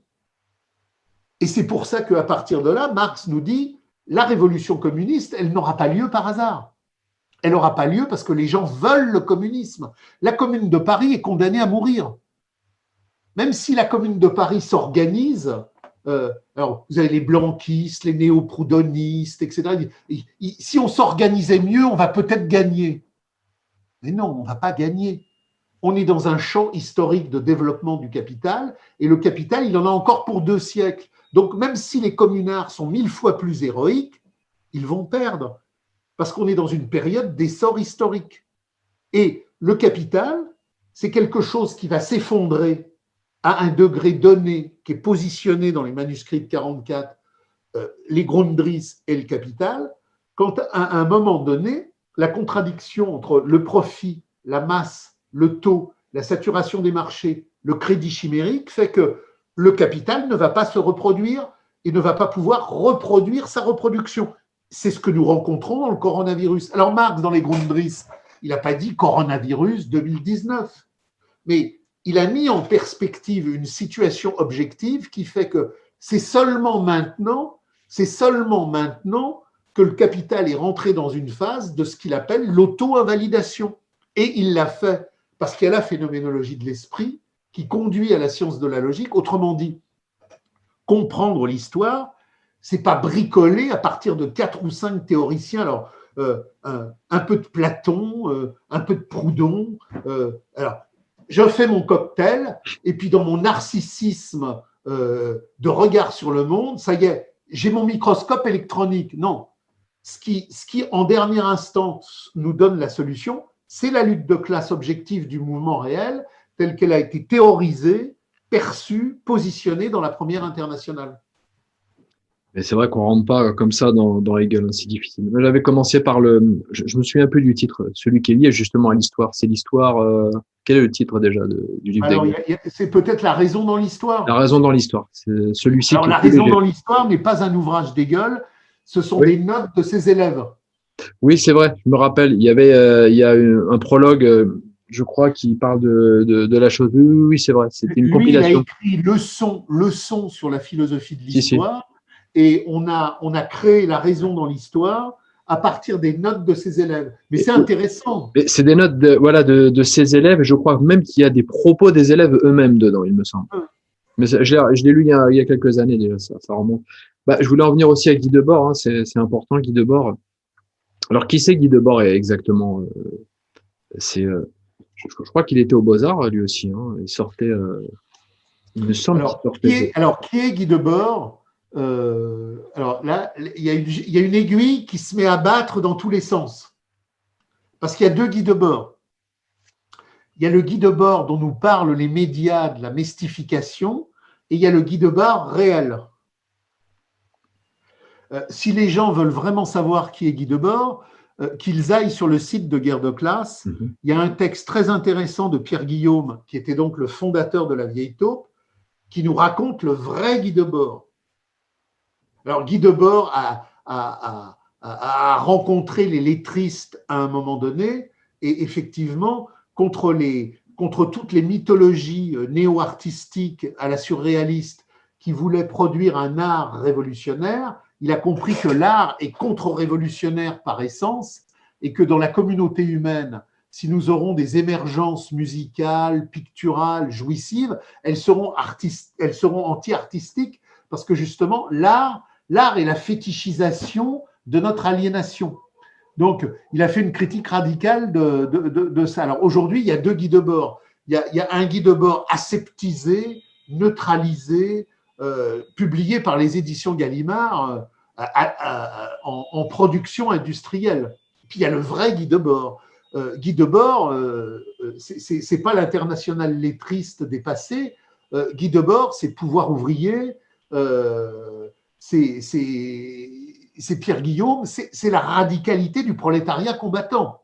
Mais comment il en est venu à écrire ce texte de la société du spectacle? Il l'a écrit. Alors, il l'a écrit d'abord parce que c'est un ovni quand même. Alors, c'est pas un texte qui sort de sa tête. Si vous prenez les groupes radicaux de l'époque, c'est un bain collectif. Tout le monde reprend la section 1 du Capital sur le fétichisme de la marchandise. Le concept de spectacle, il est dans Marx, dans la première section du livre 1 du Capital, quand Marx dit le fétichisme de la marchandise, c'est fait spectacle. Il ne faut pas oublier qu'à l'époque, les gauchistes, trotskistes, maoïstes, tous les althussériens dégénérés des microclimats putrifiés de la rue d'Ulm me disaient, si vous lisez le Capital, ne lisez pas la section 1. Parce que la section 1, c'est le missile, c'est le fétichisme de la marchandise. Donc tous les groupes, tous les bains de culture tumultueux radicaux, au contraire, se sont dit, il y a dans cette section 1 quelque chose d'essentiel. Le Capital, aujourd'hui, c'est fait représentation pathologique. Parce que le grand travail de Marx, dans le 6e chapitre du Capital, c'est de montrer que le capital n'existe pas dans une forme univoque. Le capital a eu deux temporalités. Le capital a une temporalité avant 14, où il gère la société en s'appuyant sur son antériorité, et à partir de 1914, le grand conflit impérialiste de la crise de 14, il dissout son antériorité, il devient lui-même. On voit bien que la morale de l'épargne du 19e siècle n'est pas la morale de consommation effrénée des années 60. Le libre-échangisme sexuel des années 80 n'est pas la morale puritaine des années 1880. Il y a donc deux temporalités capitalistiques. Il y a la temporalité de l'accumulation primitive tant que le capital n'est pas lui-même, il s'appuie sur les modes de production antérieurs, et c'est seulement en 1914, quand il devient lui-même, qu'il abolit non seulement les modes de production antérieurs, mais toutes les compositions artistiques antérieures, le surgissement de l'art abstrait contemporain comme forme d'équivalence centrale abstraite de l'équivalence générale marchandise. Il est possible qu'après 14, l'abolition de l'impressionnisme qui devient expressionnisme, la musique conceptuelle, toutes les merdes contemporaines, ça n'a aucun rapport avec Berlioz et ça n'a aucun rapport avec Camille Saint-Saëns ou Ravel. Donc il y a bien eu deux capitales. Il y a un capital d'avant 14 et un capital d'après. D'ailleurs, tous les gens qui aujourd'hui vous parlent du capital et qui vous parlent de la bourgeoisie n'ont rien compris. Tout le travail de Marx consiste à montrer que la bourgeoisie, c'est ce qui supporte le capital dans sa phase d'immaturité d'avant 14.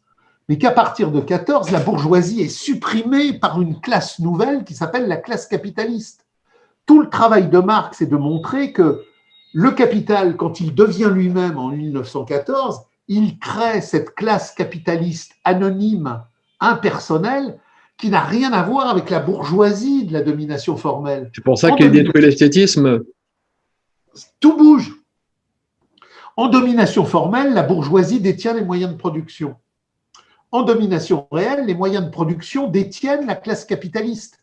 Aujourd'hui, les grandes entreprises ne sont plus dirigées par des bourgeois. Tous ces gens qui vous disent la bourgeoisie, la bourgeoisie, la bourgeoisie, d'une part, ils n'ont pas lu Marx et ils n'ont rien compris. Aujourd'hui, les entreprises sont gérées par des conseils d'administration irresponsables qui renvoient à la cybernétique anonyme du capital. La famille Michelin, c'est fini. La famille Renault, c'est fini. Les 200 familles, c'est fini. L'idée qu'il y aurait aujourd'hui des bourgeois qui dirigent le monde, c'est ne rien comprendre à ce que Marx a montré dans le 6e chapitre, la classe capitaliste anonyme et transmondialiste. Il n'y a plus de bourgeois. Aujourd'hui, la classe capitaliste ne détient pas les rapports de production. Du jour au lendemain, le mec qui dirigeait Vivendi, on le fout à la poubelle. Ce qu'on avait vu avec Steve Jobs, qui était proprement créateur de Apple et qui s'est fait foutre dehors après, qui a été recréé autre chose et qui est revenu. Voilà. Donc, si vous voulez, le problème, c'est que si je n'utilise pas les bons concepts, si je ne comprends pas les bonnes rationalités, si je ne saisis pas les bonnes déterminations historiques, je ne comprends rien. Si je parle de bourgeoisie en 2020, j'ai un siècle de retard. Si je lis le 6e chapitre de Karl Marx écrit en 1868, il m'explique très bien qu'à partir des années 1910-1915, le capital va liquider sa bourgeoisie. Aujourd'hui, le capital, ce n'est pas la bourgeoisie, c'est le capital collectif de la valeur d'échange avec des conseils d'administration irresponsables. C'est la cybernétique du capital. C'est pareil, toute la problématique de la robotique, de l'ingénierie, elle est dans le 6e chapitre sur la cybernétique du capital. Il n'y a pas d'ingénierie sociale, il y a une ingénierie sociale de la cybernétique du capital. Il n'y a pas de mondialisme, il y a le mondialisme de la marchandise. Et on en revient toujours à ce truc. Si je ne lis pas Marx, je ne comprends rien. Et si je ne comprends rien, au bout du bout, qu'est-ce que je fais? Je prends le capital et je veux le remettre à l'envers. Je veux une économie sans usure. Je veux une politique sans malfrats. Je veux une bourse sans déliquescence. Mais ce que je veux, c'est débile. Marx l'a déjà montré en 1847 par rapport à Proudhon. Ça n'existe pas, un capitalisme propre. Comment faire table rase alors? De manière radicale. Alors, ce n'est pas les intellectuels qui vont faire table rase, parce que tous les intellectuels sont une imposture qui fait perdre du temps au prolétariat. Donc, ça fait un mouvement communiste, on va dire. Quand le prolétariat s'insurge, il ne vient pas chercher un cahier Carandache où on lui a donné les bonnes mesures parce que des intellectuels intelligents lui ont préparé le boulot. Dans sa spontanéité tripale, dans sa sagesse ontologique des longues durées, il rétablit les communaux ancestraux de l'être générique. En 1871, les plus radicaux sont ceux qui s'opposent à toutes les sectes. En 1968, les ouvriers les plus radicaux s'opposent à toutes les sectes. À bas les sectes, à bas les chefferies, à bas les commandements, à bas les appareils, à bas les partis, à bas les syndicats. Et on en revient à l'automouvement du prolétariat. L'émancipation du prolétariat sera l'œuvre du prolétariat lui-même contre tous les chefs, contre tous les partis, contre tous les États, contre tous les syndicats, contre toutes les chapelles. Très bien.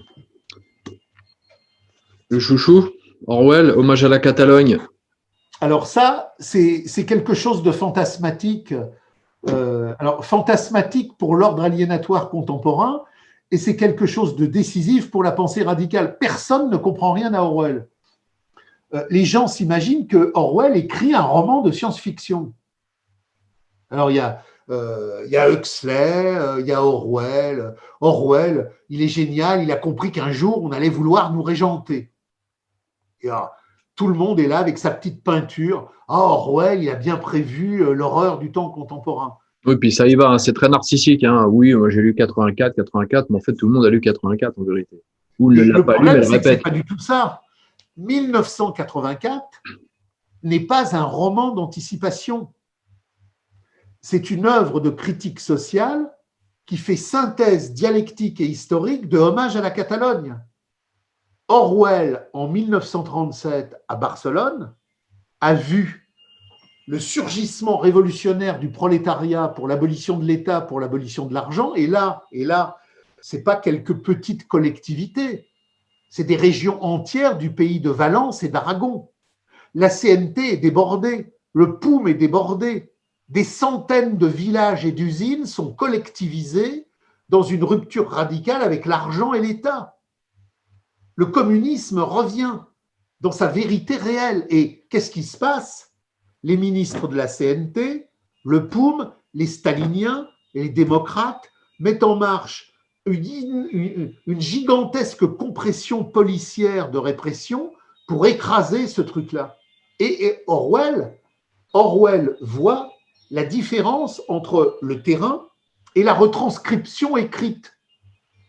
C'est-à-dire qu'on explique que les prolétaires barricadiers qui abolissent l'argent et qui abolissent l'État sont des complices de Franco et que c'est la 5e colonne du camp franquiste. C'est-à-dire que le camp démocrate républicain de gauche, avec les Trotsko, les Anars, les Staliniens, les démocrates, vont, au moment où les prolétaires prennent d'assaut le central téléphonique en disant « Vive le communisme, à bas l'argent, à bas les gouvernements, à bas les ministres », on va les désarmer, on va les mettre dans des camps, on va les massacrer. Et Orwell constate que toute la presse occidentale et la presse de Barcelone et la presse de Madrid font passer les prolétaires révolutionnaires pour des fachos. Comme d'ailleurs à Kronstadt, Trotsky avait fait passer les marins insurrectionnels pour des gardes blancs. On a déjà quelque part le préambule de ce qui va se passer au moment des Gilets jaunes. Il y a toujours les mêmes mécaniques. Voilà, les Gilets jaunes, c'est des fachos. C'est-à-dire que Orwell a compris la diabolisation pathologique du spectacle de la marchandise. Et on est en 37. On est en 37. Et il va se poser la même position par rapport à la Seconde Guerre mondiale. Toute cette mythologie qui va naître à Nuremberg. Il faut comprendre le surgissement du rapport social. Les prolétaires reviennent du premier charnier mondial en disant plus jamais ça. Le premier charnier mondial, c'est abominable. Il y a des insurrections en Allemagne, en France, en Hongrie. Partout, le prolétariat dit « mais c'est pas possible ce qu'on nous a fait faire. Il faut créer un monde nouveau. » Cette guerre de 14, cette boucherie capitaliste, elle est insupportable. Grâce à ce que voit Orwell en 1937, la mythologie antifasciste. On voit la mythologie antifasciste de Nuremberg et on voit ce qui résulte de 1945. Les gens reviennent de 1945 en disant « Ah ben, on a bien fait d'y aller, hein, parce qu'il y avait vraiment un camp qui était beaucoup plus salaud que l'autre. » On a désarmé la dynamique sociale offensive de 1917. Les prolétaires reviennent de 1917 en disant « On s'insurge, ce qu'on a fait est ignoble, ce qu'on nous a fait faire est ignoble. » Grâce à Orwell, Hommage à la Catalogne, 84, tribunal de Nuremberg, les gens reviennent en disant en 1945 bah, finalement, on n'a pas fait la guerre pour le capital pour qu'il écoule sa surproduction, comme il l'avait compris en 14-18. En 14-18, la guerre, c'est pas parce qu'il y a du nationalisme, c'est parce qu'il y a une crise de surproduction capitaliste et que la guerre va permettre le repartage des marchés et la destruction de la surproduction. C'est pareil pour 39-45. Mais les gens reviennent grâce à la mythologie antifasciste en se disant ben non, là, c'était une guerre capitaliste différente. C'est-à-dire que tout le monde accepte cette guerre de 39-45. Et c'est pour ça que les groupes radicaux communistes, comme Bilan, comme Pouvoir ouvrier, comme la Vieille Taupe, ont toujours dit le grand mythe fondateur du XXe siècle, c'est l'antifascisme. C'est la religion du capital qui a permis d'embrigader le prolétariat dans le grand carnage. Et le grand mythe capitaliste du XXIe siècle, qui est l'enfant de l'antifascisme, ben c'est l'antiracisme. Qu'est-ce qui permet aujourd'hui de ne pas se poser la question historique de la lutte des classes et du grand remplacement? C'est l'antiracisme, digne héritier de l'antifascisme. Mais pour comprendre tout ça, c'est la même chose. Si je ne saisis pas Marx, et si je sais, Marx, le livre premier, la 7e section, le chapitre 25, le grand remplacement, c'est Marx. C'est pas Toto Bidule, c'est Charles Marx en 1868. L'antiracisme, l'antifascisme, religion du capital pour casser la lutte des classes.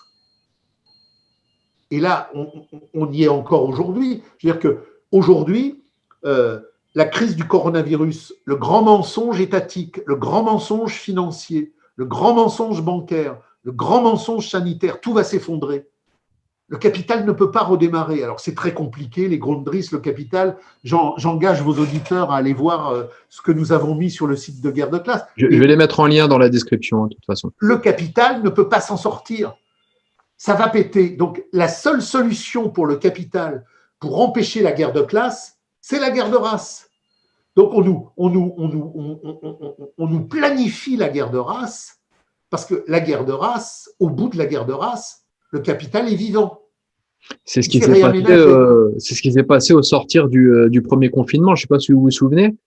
On n'était pas censé faire des manifestations et boum, on a eu ces manifestations avec l'antiracisme et compagnie. Et ça a été, on a laissé faire. Vous voyez, parce qu'il avait peut-être peur au sortir de ce premier confinement qu'il y ait quelque chose qui est une espèce d'émulation qui commence à se faire et que les gens commencent à se soulever. Mais bon, ça s'est pas fait, ça a été cassé par ce genre de choses. Très, très rapidement, le surgissement du prolétariat… Il faut analyser en vérité. À travers les entreprises qui vont fermer, à travers les gilets jaunes qui vont renaître sous une nouvelle forme.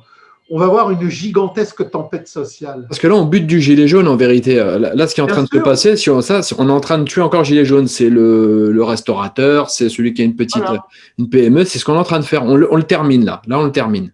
Et là, il pouvait se soulever. Donc, les gilets jaunes, moment ou jamais peut-être. Et alors là, ça va ressurgir, mais le capital n'a plus rien pour empêcher cette lutte.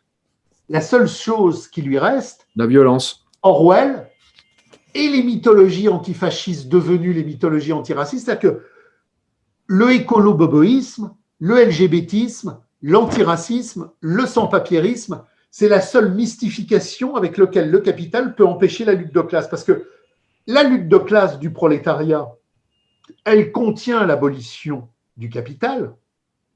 Les luttes des tribus, c'est le réaménagement sans fin des emplacements du capital. Donc le truc, il est simple et on en revient à Marx. Est-ce qu'on réaménage le capital dans la servitude infinie ou est-ce qu'on l'abolit dans cette communion des hommes de l'être générique, enfin émancipé? Et tout est là. On finit avec Balzac. Il nous reste un quart d'heure, 20 minutes, parce qu'après, je vais chercher les petits mouflets, là. Donc, j'ai pris Illusion perdue, comme ça aurait pu être autre chose, mais on avait parlé tout à l'heure de Balzac. On a même évoqué Georges Simenon ensuite, parce qu'il y a un côté balzacien du XXe siècle. Alors, Balzac, comment vous le voyez? Comment vous le positionnez, Balzac? Alors, je repartirai sur ce qu'on a dit tout à l'heure à partir du néolithique. L'écriture est une aliénation. Mais à un moment donné, l'écriture, dans sa floraison, même aliénatoire, est tellement riche qu'elle devient la capacité d'un renversement et donc d'une contre-révolution qui fait surgissement révolutionnaire. La comédie humaine, Marx en parle souvent, elle est prodigieuse, la comédie humaine. Alors, il faut comprendre pourquoi le roman naît au XIXe siècle. Alors, le roman naît au XIXe siècle dans sa forme la plus déployée, mais il existe bien évidemment antérieurement. Mais pourquoi naît-il dans sa forme la plus déployée au XIXe siècle? On en revient à la philosophie de l'esprit, à la phénoménologie, on en revient à la Révolution française et on en revient au surgissement de cette modernité du XIXe siècle. Le XIXe siècle a fait surgir le sujet autonome. Le sujet autonome. Mais le sujet autonome, traumatisé par cette séquence historique qui mène de l'Empire napoléonien à la Restauration. Rappelez-vous ce que dit Stendhal, qui était à la bataille de Waterloo. Oui. Et il était à la bataille de Waterloo, il l'entendait mais il ne la voyait pas. Et c'est pareil pour de Musset, c'est pareil pour de Vigny. Nous sommes les enfants de l'Empire. Nous sommes les enfants de l'Empire. Et lorsque la Restauration s'est formulée et qu'elle a produit le grand essor de l'époque romantique, nous sommes les orphelins du tumulte de l'histoire. Le Congrès de Vienne, la stabilisation européenne et le grand ennui. Le grand ennui. La grande épopée napoléonienne hegelienne s'est terminée. L'Europe s'est stabilisée dans le Congrès de Vienne et on est coincé entre la propriété, le mariage, le notaire, l'adultère, l'ennui, la mort, la maladie. La vie devient horizontale. La vie devient horizontale. Alors, elle devient horizontale, elle est triste, mais elle est riche. Parce que quand le génie se confronte à l'horizontalité, il lui redonne de la verticalité. Et Stendhal, Balzac, De Vigny, de Musset, c'est une période qui est d'une richesse incroyable en production culturelle livresque. Et c'est la même chose. C'est-à-dire que de Berlioz à Saint-Saëns, on a tout ce qu'on appelle cette période musicale française intensive. Le 19e siècle est d'une richesse incroyable. Ah, c'est Alors, extraordinaire. il est d'une richesse, comme vous le dites, extraordinaire, parce que d'un seul coup, Mais même politique, hein, même de manière politique, c'est pas, on a tout eu en vérité. On est passé. Chateaubriand, voilà, Chateaubriand. On revient à, comment dire, bon, les mémoires d'outre-tombe, c'est après, mais le génie du christianisme, tout ça, Atala, toutes ces belles choses. Non, Chateaubriand, c'est exceptionnel. Hein. Alors, qui est parti dans les communautés primitives d'ailleurs, lui aussi chez les Sioux, quand il est passé. C'est magnifique ce passage des mémoires d'outre-tombe. Ça, j'encourage nos auditeurs à se les taper. Il y a beaucoup de volumes et à plonger dedans. Hein. Mais ce qu'il faut comprendre, là, on en revient encore au déterminisme. C'est ce que Hegel et Marx nous permettent de comprendre. 1815 n'est pas simplement une défaite militaire. 1815, c'est le moment, on peut dire que c'est le moment où la France sort de l'histoire. C'est-à-dire qu'à partir de 1815, la France n'aura plus d'histoire autonome. Elle sera confisquée par l'impérialisme de la City. La guerre de Crimée, on va la faire pour l'Angleterre. La guerre franco-allemande, on va la faire pour l'Angleterre. Et même la guerre de 14, on la fera pour la City. Et Napoléon même la guerre de 14, était complètement soumis. Et Napoléon III, sa politique, il était comme ça. Hein. Donc, il n'y a plus d'ardeur historique.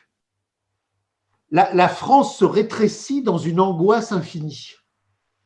Et toute cette richesse de plumes, Balzac, Stendhal, Vigny, Benjamin Constant, Chateaubriand. Flaubert.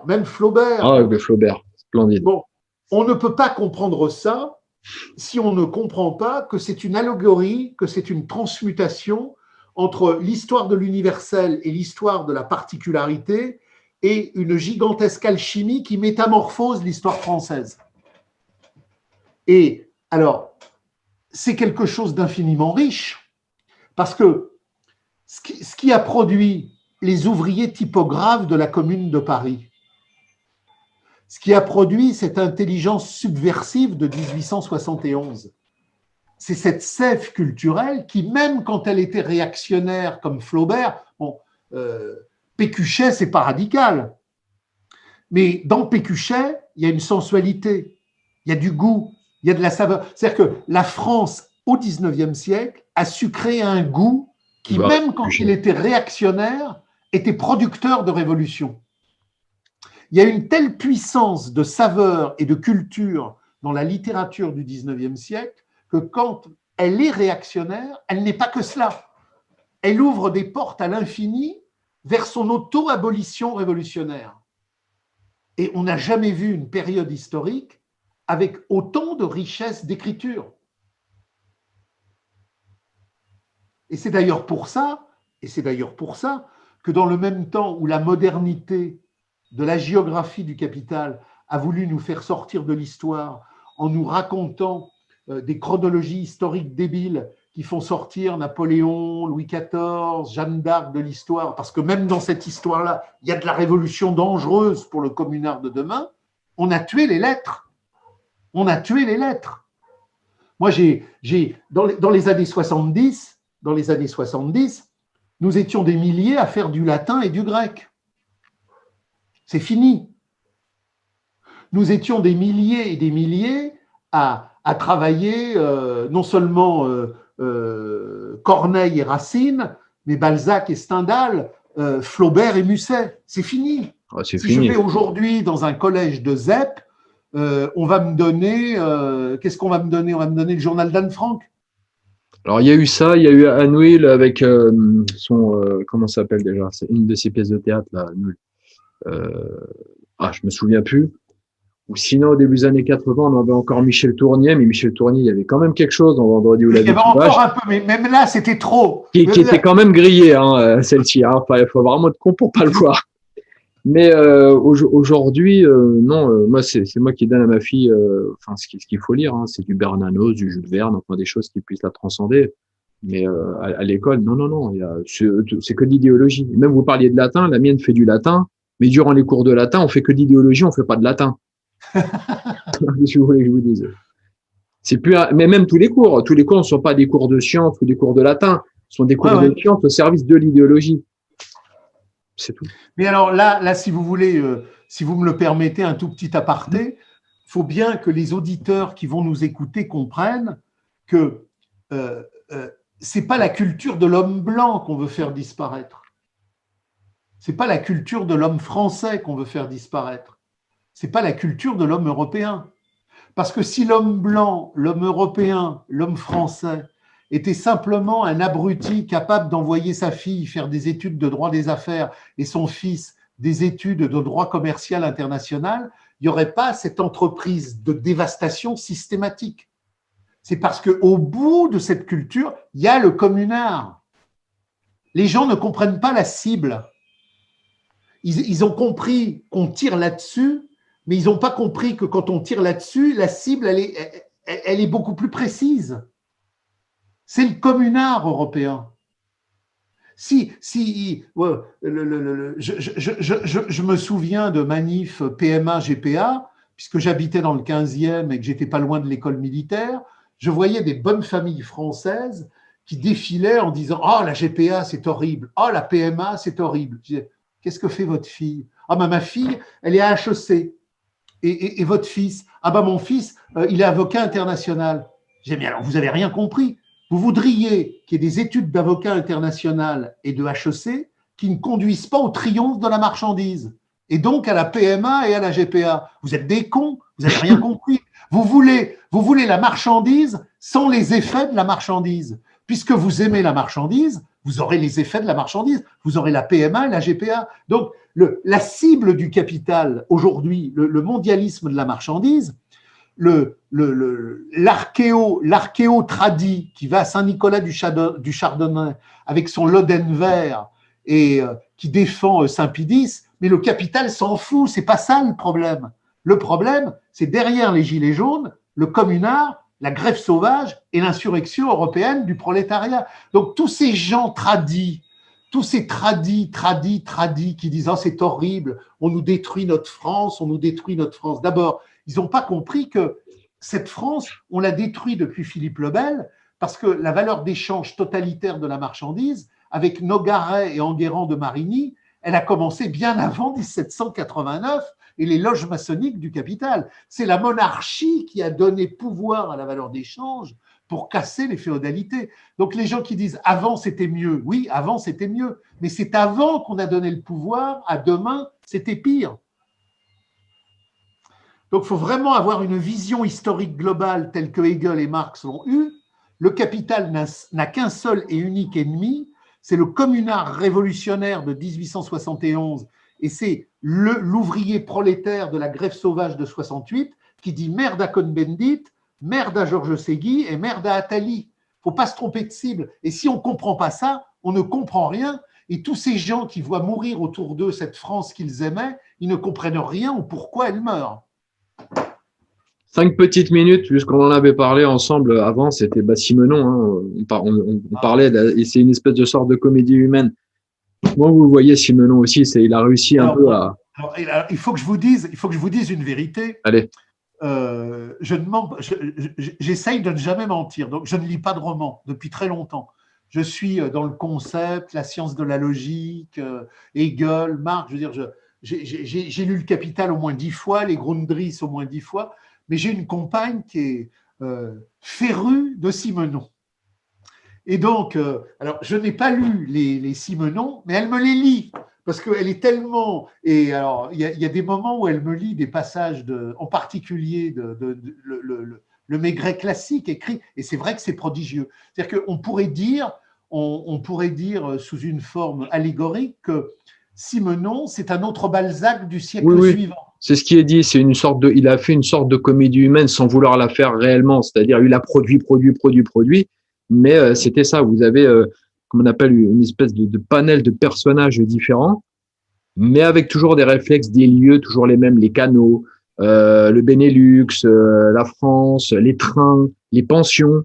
Beaucoup, ça se passe dans les hôtels. C'est toujours, ça se passe toujours dans des lieux comme ça, mais avec des classes différentes, des degrés, des couches de société différents. C'est prodigieux. Et alors justement, et parce que j'en parlais avec ma compagne, on retrouve le cheminement de Marx dont nous parlions tout à l'heure dans les manuscrits de 44 sur qu'est-ce qu'un crime.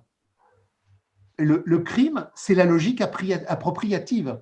C'est-à-dire que pourquoi je tue dans Simenon? Je tue pour une appropriation matérielle ou pour une appropriation symbolique. C'est-à-dire, je tue parce qu'on va s'emparer d'une partie de mon quantum marchand, ou je tue parce que je vais perdre du quantum affectif névrotique. Et ça, on le voit terriblement bien. C'est-à-dire que chez Simenon, on a quelque part les manuscrits de 44 mis en positionnement. Qu'est-ce qu'un meurtrier? C'est quelqu'un qui est dans l'appropriation matérielle ou symbolique et qui vit un vol de son cheminement aliénatoire appropriatif et qui ne peut pas l'accepter et il tue pour se réapproprier symboliquement ou matériellement la pratique aliénatoire de son existence déchirée. Très bien. Je vais vous dire qu'ainsi s'achève notre petite émission, notre discussion plutôt, on va dire. Ça m'a fait très plaisir de vous retrouver. Ça me fait plaisir. Et on essaie de se retrouver, comme on se l'est dit, dans le Vexin normand d'ici le mois. Oui. Alors moi, je pense que j'y serai à partir de la fin juin. Eh bien, ça peut concorder. Et je vous tiendrai au courant. Je vous emmènerai à la pêche. On fera une émission autour des cannes à pêche. Alors qu'est-ce que vous pêchez là-bas? Eh bien, je fais de la perche essentiellement. Il y a le brochet, j'arrive pas à l'avoir, mais j'ai de la pêche au leurre et puis mes enfants font de la pêche au leurre. Alors la perche, vous la prenez, vous la mangez ou vous la remettez? Ah non, moi je la remets pas, je la mange. Parce que moi j'ai des pêcheurs. Si elle est petite, je la rejette. Si elle est grande, j'en avais fait, ma fille pêche aussi, on a fait quand même des choses de 30-35 cm, des belles choses. On en avait sorti 6 et on a mangé ça, on a fait des filets, j'en ai donné à mon voisin, ce genre de choses, et puis je vous montrerai mon potager. Alors, compte tenu de l'état de la Seine, je le fais pas dans la Seine. Alors, remarquez, c'est de l'eau qui vient un peu de la Seine parce qu'elle déborde. Mais je pêche cela dans des petits étangs à proximité. Et l'eau est pure? Jamais pure, mais vous n'avez jamais été très malade? J'ai jamais été malade. Oui, les écrevisses. Et les écrevisses, je vais les chercher à la main. Elles viennent pas dans les tambours. Alors, une croquette de chien par-ci, par-là, vous voyez une pince sortir, hop, on les attrape et puis voilà. Bon, je vous retiens pas parce que je veux pas que vous les abandonniez dans ces zones incertaines. Eh bien, au revoir Francis, et puis on se dit… Ça m'a fait très plaisir. Je vous souhaite bientôt. Une très très bonne fin de journée. De même. Et puis, je vous dis à bientôt et je vous souhaite un bonheur infini pour vous et tous les vôtres. Eh bien, de même pour vous. À très bientôt Francis, on se tient au courant. À bientôt. Oui, au revoir.